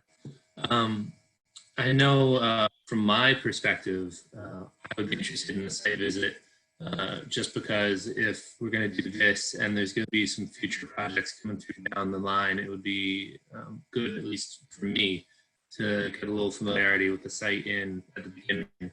I don't know if anybody else feels similarly, but personally, I'd like to go out and get a walk in at some point. And then the other question, Chris, I believe you mentioned that the design was based on something that had been approved in the past. And I'm just curious if there are any site-specific issues that might, come into play that maybe, instead of sort of taking the cookie cutter approach and manner of speaking, could you have made the road shorter or, rearranged the houses to be a little bit more appropriate to the space, or not? Be interested to hear a perspective on that, or if it really is just like it's a good spot to cut and paste and do something that they've seen before, and the land in question doesn't really affect that particular concern. No, not really. I mean, if the board doesn't like the gravel and we end up doing a paved road, the drainage really wouldn't change much. Gravel and pavement are pretty similar in terms of runoff numbers and drainage. It's a pretty similar number, so it really wouldn't be that much of a difference in the design. The board wanted a paved driveway, paved roadway. We only got 3 houses out there. We're not trying to build anything too extravagant out there in terms of houses. Okay. So is anybody else interested in going for a walk, or is that just me? Always up for a walk. Thanks. Won't be lonely. I'll meet you out there. Hey, now we got a party. Do you guys, if we're already going to be doing this on Monday, do you want to just tag it on at the end, or do it before, or do you want to give it its own day? Mosquitoes. Yes. They live here. I'm not sure what that means, Pete. Bring your bug spray. Maureen and Chris, you guys have a day that might work better or worse for you? Or would Monday work for you? Sure. Yeah, my schedule is flexible, so I can certainly accommodate the commission on what works for you. All right. Well then, Pete and Doug, do you guys want to go more like 4:30, or more like 5:56? I can make the earlier time, but it's not a push. If guys are at work or they need time to get back here, I know we push the island to 5 to have a little leeway. Now, if we fill it up, there's very little leeway there. So maybe it should be afterwards. It's light, plenty late. So. All right. So then, Maureen and Chris, or Maureen or Chris, I don't know if one or both of you, but let's call it, what do you think? You think if we say 5:45, we'll just be done with the parking spots here? Sure. All right. 5:45 on Monday, this upcoming Monday? Yeah, unless you've got a hot date? No. I'm good.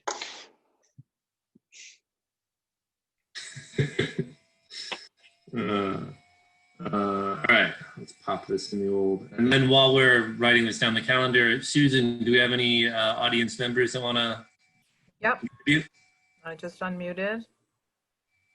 Hi, I'm Jenny Thompson. I live at 4 Nice Lane, which is immediate abutter to the development. I just have concerns of anything being done in the buffer zone. I have concerns about water that builds up when it rains on the other side of the wall from my house being pushed into my area. If something is done that's going to change the flow of the wetlands. I have no problem with people doing development. And I know Eva and Jack, I've known them for all my life. Well, Jack anyway, Eva since years ago. And I don't want to stop them from doing this. I just want to present my concerns about, you know, causing problem with my property and not. And I also have concerns about the dirt roadway and stuff. We thought about that when we did a Noise Lane, which is right next door. And we found that we really needed to pave the road, pave even our right of way going down to our houses, just to prevent problems with the water and runoff and everything. And I just wanted to present my concerns about the whole thing. And, you know, whatever you guys decide and you think is the best, then I'll come back at the next meeting. Ginny, are you at 4? I am at 4 Nice Lane. I'm right immediately behind one of the new houses. Okay, thank you. Yep. Okay. Thank you. Susan, anybody else? What about you, Susan? You're in a butter. Yeah, but I think I'm way at the end and not affected by it. Just kidding. Multitasking. All right. And, assuming that this is okay with Chris and Maureen, we'll do the site walk and we'll pick this up again on the 21st. Is that right? The 21st?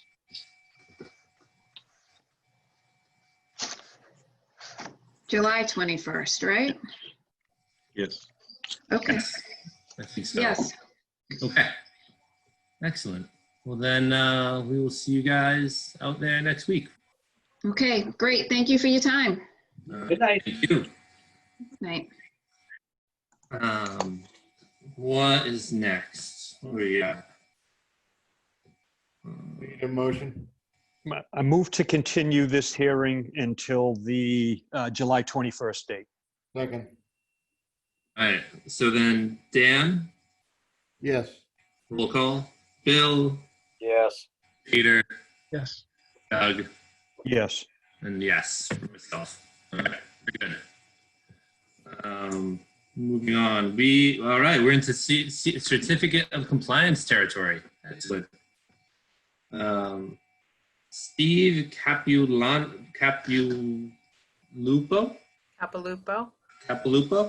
at 40 Old Rowley Road, DP number 0501244. Doug and Bill, what do we got? I'll take this one because I was the one that rejected it the first time around. We've already looked at this, and what he had done is he had a little circular driveway. He came off his circular driveway with an additional roadway that went down into a kind of a walk-in basement. Called him on that. He took it out. He's grassed it in. It no longer exists. The project is now in substantial compliance, and it would be my recommendation that we grant the certificate. Okay, very good. Bill, do you think he's doing okay? Does he have this about right? Yes. All right. Well then, Move to issue the certificate. thank you, Dan. Thank you, Pete. All right, roll call. Dan, Yes. Bill, Yes. Pete, Yes. Doug, Yes. and I will be yes as well. All right. So now we move on to the next COC. Peter Tchaikovsky, 44 Old Point Road, 050-787 for a DEP number. This is another leftover, so I'll take this one also. This was one that we gave a partial for. If you remember, he had a foundation that he had put in down there, a steel foundation. We gave him a partial for that. But he had an area where he had dumped a lot of organics. It looks like they had a wood pile or something like that, and everything left over when you're done with the wood pile, the bark and all that other stuff. Asked him to rake it up. He was agreeable. He sent a guy down there the other day, and Bill and I have been down there twice, and they haven't finished. The pile's still there. They haven't really made much headway on it.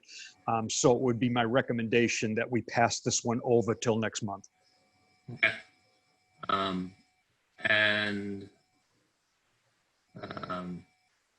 So the only thing hanging up on this is raking up the leaves, so to speak. Yeah, it's more, there are very few leaves. It's more like bark and all the brown material that is left over after you dump a pile of wood and you split the wood and you process it. It seems to be that kind of junk that's left behind. How big is this pile? It's not super big, but what they decided to do is when they took out their septic system down there and they put in the system to Newburyport, it wasn't filled properly and it left a hole. And so there was some thought that it would be a good idea to put organics in this hole instead of some clean sand. So that's what's being cleaned up now, the organics. Okay. Well, nobody is here to push for getting it done any sooner than that, so I suppose we'll have a motion to punt it to next month. Motion to table request. We got a first to table the motion. I'll second it. All right, excellent. I'll roll call it. Daniel. Yes. Bill. Yes. Peter. Yes. Doug. Yes. And I will agree to table with the yes. Excellent. So who do we have up next? We have Fran Thistlewood at 2 Larkin Road, DEP number 0501272. This will be mine also, as the designer is our new agent. So I went out, I took this one alone today and went out to Larkin and took a look at it. And we have an as-built and we have a letter, and I would agree that it's done in substantial compliance and that we should issue the certificate of compliance. Okay. I would like to hear a motion to just deny it and make Bill read it. I can't say. Anybody? Please don't second it. That might take it too far. All right. Well, then in that case, I will humor a motion for something more reasonable. I move to approve. Oh, sorry, Dan, go ahead. Now go, move to issue the certificate. All right. We got a first and a second. Perfect. So Dan, roll call. Yes. All right. Bill. Yes. Peter. Yes. Doug. Yes. And I will say yes as well. All right. So then moving on down our line here. What did we just do? Now we're on to William Hoffman at 21 Marsh Avenue, DEP number 0501197. Who we got?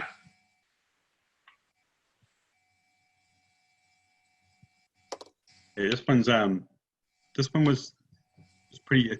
What year was it? Doug, it was pretty old from a few years back, right? Well, this is 1197, so it was back there a good, I don't know, maybe 3 years. I don't know if they've got an extension or they asked for an extension or not. It's been a while. They had a lot of work done. So Doug and I went out and inspected it, and there was a couple of differences from the plan, from the approved plans. They had proposed to relocate their dock and their access to the river, and they actually reinstalled it back where it was originally, rebuilt it in the same location, which looks appropriate for what they did. It looked like it was the best place to put it, less impact on the site, on the river. And they also one thing we did see was they have a foundation drain that discharges just over the bank and sort of has a drop from the pipe down onto the bank of the river, and that has a potential to cause some erosion. So we thought that they should have should relocate that back, bring it back a little bit, a few feet back, and install it in stone and sort of have it go through the ground versus discharge as an open discharge into the river. So I think Mrs. Hoffman is present. I don't know if she has any comments relative to that. But we did see that, and I think we're both thinking that it should be brought back and not discharged in an open way down to the river. So sure. Yeah, Bill, hi, thanks a bunch. This is Christina Hoffman at 21 Marsh Ave. And yeah, you know, I think that drain, luckily, if any water ever were to come out of it, which so far it's been there for 2 years and we haven't seen any water come out of it yet, you know, it's at least would be clean water because it's just coming out of the, you know, the foundation drain. So it would have been cleaned out as it soaked in through the soil. And you know, it looks awkward there, I would say, because it sort of sticks out. So we'd be happy to like cut it back so that it, you know, really ends where that stone wall is. So it doesn't just sort of hang out there and drop down. And that would also allow the water to sort of, if any of water did come out of it, it would sort of hit that stone a little bit before it, you know, discharges, continues down the bank. And there's a little shelf there that has vegetation on it. So you know, there is, you know, luckily I'd love to grab it and use it because we have plants that are there actually that we want to give them water that grows in that area. So, you know, it's, I don't know, maybe it's, I guess it goes through that shelf of vegetation and then it hits the bedrock that lines the side of the river. So, you know, in my mind, it doesn't really cause too much or any impact, I guess, because no water has come out of it, but eventually water could for sure. So far, we haven't really seen erosion coming, you know, evidenced at the end of the pipe, but, you know, we'd be happy to cut that pipe back. So at least it sort of matches up with where the edge of the wall is. And so it doesn't sort of stick out like that and have the potential to drop in off of the end of the pipe, if that makes sense. yeah, I think that's what we were thinking, is to bring it back. Did you want it back a little further, Doug? Is that what you thought, or? Well, if it's not perched and it's not falling on to below, if it's not falling down 3 or 4 feet, then it's probably going to have little impact there. You've got stone there. You do have that gravel bank. You might want to pull it back 6 or 8 inches into the bank and then put a little bit of stone over the top of it, just so it doesn't erode that bank and down, and it diffuses a little bit, slows down a little bit. That's all. I just didn't want it dropping and, you know, gravity taking over. Yeah, yep, okay. Yeah, we can definitely do that. It's no problem. You know, we definitely don't want an eroding bank there for sure if water were to ever fall out of there. So yeah, we'd be happy to do that. Is this something that would be possible to do over this month? You want to put this off? Give us a call when it's ready. We can come back out and re-inspect and put you on again for next month. Yeah, yep, I think we can. We can probably get that done here in the next couple of weeks. So, you know, maybe we can give you a shout once it's ready and you can come out and take a look. That'd be great. Okay. Doug, just out of curiosity, would it be, you know, to save the Hoffmans the bother of another meeting? Simple as it sounds, is this something you just sort of want to approve it as we discussed, and then you know, Bill can hold on to the paperwork until he's satisfied? I think we have a pretty good understanding of the issue. I don't think it's a great issue. So to vote contingent upon that getting done, we still hold the order. I don't see any danger in that. Yeah. I mean, I'm sure, you know, Ms. Hoffman loves government, but, you know, sitting through these meetings, It's been a fun meeting. Yeah, we'd be fine with that too. Yep, for sure. Okay. Does the board feel one way or the other? Makes sense. Okay, Bill? I'm okay with that. All right, Pete? Yep. All right. So then, yeah, Bill, why don't you just write it up, that way. You know what the job is and what needs doing. And if the Hoffmans want to give you a call and you see the job done to your satisfaction, you can hand them the paperwork and give them the. Okay. Yep, that sounds good. All right. With that, I move to approve, issue the certificate of compliance for William Hoffman at 21 Marsh Ave, DEP number 0501197. I can second that. Thank you, Bill. All right, so from the top on our roll call, Daniel, Yes. Bill, Yes. Peter, Yes. Doug, Yes, contingent upon the work being performed. and I will also say yes, contingent on the work being performed. Excellent, thank you. Yeah, Christina, just keep Bill in the loop, and when he's happy, he'll let us know, and he'll let you know. Okay, that sounds great. Thanks a bunch. Thank you. All right, thanks. Bye, folks. Bye-bye. Bye. Yeah, so Bill, just let us know if anything pops up that might derail anything, and if you need us again, so to speak, to talk about than what we already heard about. It sounds okay. Yep. All right, moving right along. What do we have next? We have Joseph Wadman at 64 Southern Boulevard. Whoa! You still have this file? No, that's not the right number. Doug, is that a typo? Yeah, that is a typo. 1288. Wow. I don't know if anybody else is looking at the typo. DEP number 050-11. It's like 1968. Just about. What is the actual DEP number? It's 1288. Is the actual number. 050-1288. All right. Yes, that's a realistic sounding DEP number. All right, so what do we have going on at 64th Southern? Not good. You go, Bill. They installed a shed, or had a shed installed, and they had a permit to do that, but they supposed to raise it above grade to 2 feet. It appears what they did was actually level the grade off about 1.5 feet to 2 feet lower than it was, and then raise it 2 feet. And it appears they took the sand from the dune that they lowered and used it as fill up the rest of the area, rest of the backyard. So when we got there, it was quite clear that there was some fill in the yard, and that had been lowered around the shed. You could see the depression, the cut area behind the shed. So I presume we won't be signing a COC. It sounds they didn't quite meet the standards that you were expecting.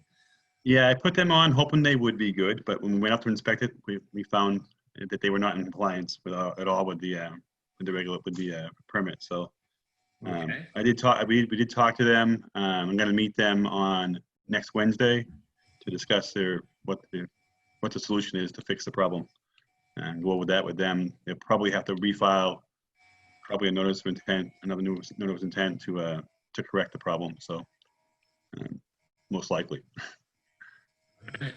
Good fun. Just a question for Doug, because you're probably really familiar with the location, is just what was there before? Was it a vegetated lot, or what else has gone missing there now? Well, it was sparsely vegetated, and you could tell if you go back into my map and you look at the pictometry there, it was very much like the lot that's just to the south of it. But when we got there, you could see that the soils in there are kind of a dark brown. I don't know if they've gotten stuff off the road over time, but it's not a clean brown sand. And they had dug this clean brown sand out from the area adjacent to where they put the shed, or under the shed. And it was clear that it was brown sand in an area probably, 30 by 30, more round, but about 30 feet in diameter. When you got to the outside edges, you could actually see where the sand had mounded up on some of the vegetation.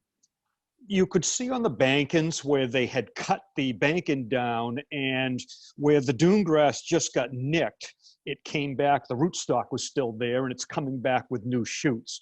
But then you could look around the property and you could see the shoots of dune grass that were just laying on top of the ground, all dried up.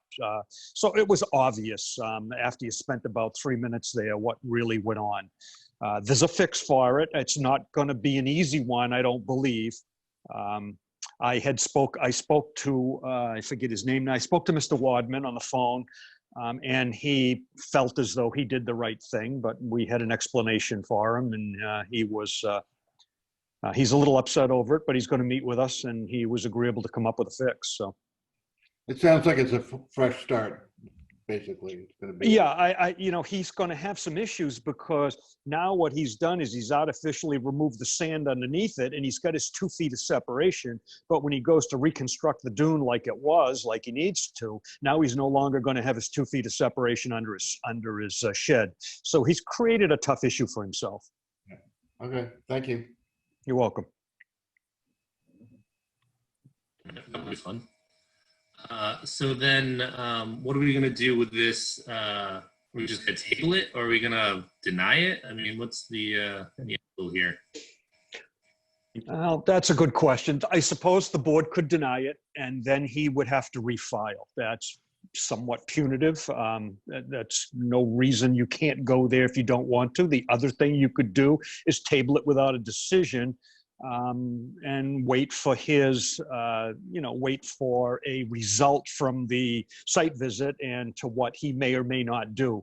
At that time there, if he balks, you could always issue enforcement action at that time. I don't anticipate that, but that's the tool that you have if you need it. Just a quick question. Is the order current or is it expired? I think it's current. That's a good, it's current, Bill? Okay. I think it is, yeah. I think it's, he's got another year at least on it, I think. Okay. That's better than not. No, and at, something at 1288, he probably does. I mean, we're only into the 13s now, so I don't think it's 3 years old.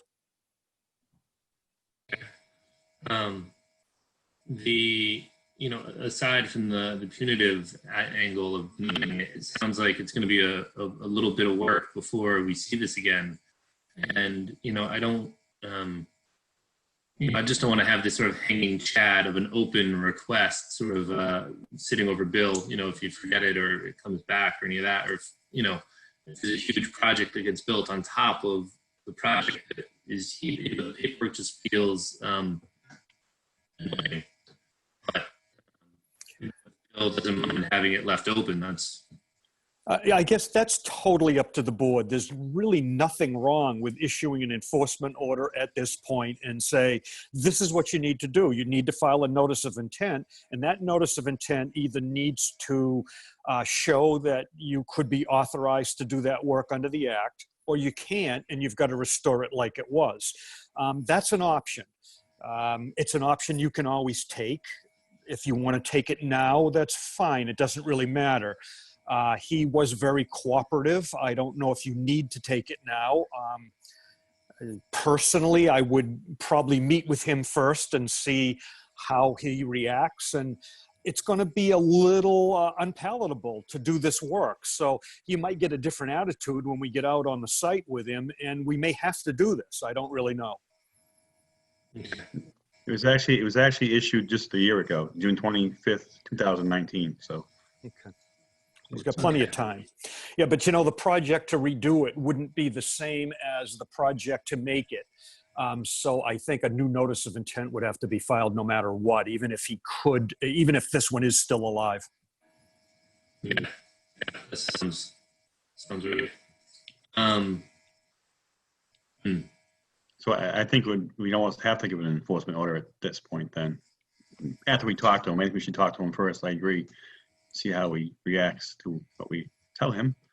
Yeah, I think Bill, what might be useful is if you write up the enforcement letter and maybe, line out the steps that this would need to meet, and just sort of hand them the letter without making it an enforcement, just sort of like friendly warning in the manner of speaking. And he's got his options laid out in front of him, and then if we need to make it formal, that's an easy enough thing to do. You've already got the letter written. That might be useful, because I'm sure, like Doug was alluding to, he may not understand the complexity of his situation. And laying it out in print for him might be helpful for all parties. I agree. Should be. Yeah, I think that's a good suggestion. And then, if it comes to it, you just. Well, we can do an internal signatures. letter. Yeah, it doesn't have to be a formal enforcement action. We can do an internal letter and explain it to him, explain him what the laws are and what his liability is. Yeah, but the carrots and sticks. Nobody likes sticks. Anybody else have any thoughts on this one? Dan? It's still hard to figure out whether to table or deny. It's just we haven't. Okay. Bill? I think we should table it. Okay. Pete? I'm for tabling it. Okay. So then maybe, Dan, we just have the same discussion next month on, we'll get an update from Bill and see how amenable things are. And maybe, as Doug was saying, a denial would be, you have to refile and have to spend the fee again. And maybe that would be a helpful stick just to have available to deny later. If I don't know. But Well, I'll make a motion that we, table this discussion till next month and the 21st of July. In the meantime, we'll get some more information from a on-site meeting with the agents. Excuse me. I'll second that. then let's have a roll call for that. Daniel? Yes. Bill? Yes. Peter? Yes. Doug? Yes. And a yes for myself. Excellent. Or not. It sounds like an unfortunate bit of work, but it's a lovely way to start things.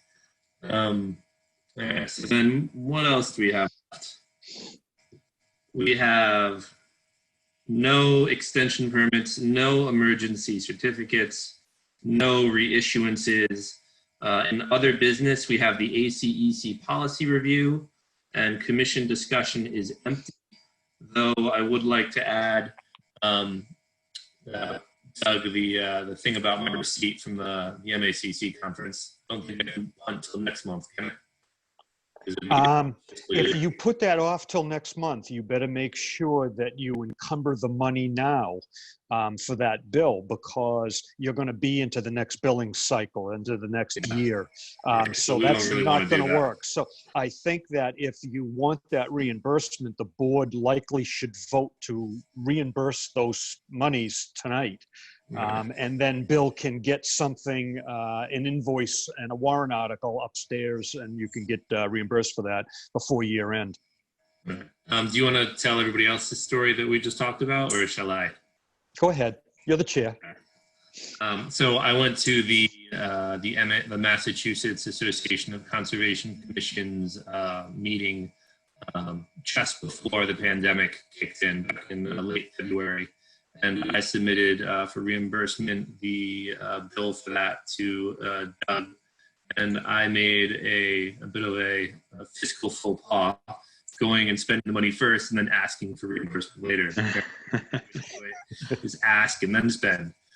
So this is a bit, of an after the fact correction. And we should have talked about this months ago, and this happened. Yeah. You guys, apparently Doug has confirmed that there's enough money lying around on the floor of the office that if approved, you can give me some of it. Well, please don't spread that rumor, but I would make a motion to reimburse Brian for his meeting at MAC this year. Second. I'll do the roll call. I'm not voting, but I guess I'll do the roll call. So Daniel. Yeah. Bill. I'm still thinking about it. Oh, I will come back to you. Yes. Peter. Yes. Douglas. Yes. And I'm not voting because I have a conflict of interest. All right. Thank you, everybody. So then the last bit of work is this ACEC policy review that we covered in our last meeting. Do we have an update from anybody, Doug or Bill? I don't. I haven't seen anything from Ben yet. I think, if my memory serves me, we were last going to just wait for a couple of changes that Ben was going to make, maybe some insertion of a couple of sentences, and then it was going to get turned over to town council. Okay. And I don't think either of those have happened yet. Right. I think you're right. He had his leg hurt, and that sort of put him out for a little bit. So, all right. So then we will assume that the next meeting he will have that language for us to look at and discuss, and at which point then we would arguably approve his language to go on to town council for review. Yes. Okay. Does that plan as it stands? Good enough. Okay, good enough. Well then, with that, unless anybody else has any receipts they would like reimbursed at the last possible minute, Before we adjourn, I can, entertain a motion to get Netflix. before we adjourn, Yeah. I think yes. it'd be wonderful to acknowledge Doug and to thank Doug for his many, many years of service and his heart and soul being in this job and being involved in this community for such a long time.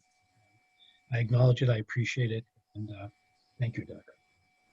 I thank you. It's been a pleasure to be on this. I wouldn't have given up this experience for anything. I've learned a lot. I've learned to be humble. I've learned to be angry. I've learned a lot of different things. But it's been a pleasure. It really has been. In a way, I'm going to miss it, and in other ways, I'm not. So, if you ever have a question, give me a call. We'll just call you on the Zoom. every third Tuesday, you be sitting by your desk lamp. Bill's going to get my tablet when I leave, and that's it for me. Oh man! I mean, so what? If you don't give us your number now, we're never going to get it, huh? Oh, you can have my number. You won't answer. Well, I agree with Pete. Being an agent is not exactly the most thankful thing you could do. You gotta have your heart and soul in it. Yeah, but Newbury's been a great place to work. It's been some great people. Everybody's been supportive. They've always been supportive of the position. So it's a good feeling to work here. Did you hear that? Thank you, Doug. No leaving. You're not allowed to retire. Well, I'm afraid I'm headed out. All right. Well, then in that case, have fun. Thank you. See you next time. see ya, out in the woods. I hope so. Well, I don't know. Not in your backwoods, anyway. No Ben's out there. All right, I'm just taking up space. All right, who's going to put the vote of motion on the table to? I think Doug should. Right, I would love to close this last meeting, and I would make a motion to close the public meeting. All right. Let's do a roll call vote to finalize Doug's last official meeting. Wait, Doug, when are you officially done? Are you still coming back for the next one as a non-agent, or are you? I am done in 14 days. As a paid employee, but you're still a member of the commission until. No, I believe my term runs out. June 30th. Yeah, so it's right. Yeah, it's over. It's over. Done and all right. Well then, yeah, we'll do the roll call vote to end Doug's last meeting in any capacity other than ornery. I am ornery, all right. You got that part right. All right, roll call. Daniel. Yes, and thank you, Doug. Bill. Thank you, Doug. All right, Peter. Yes, thank you, Doug. Excellent. And Doug. Thanks to all of you. Good night. All right. Thank you, everybody. Buenas noches. Okay.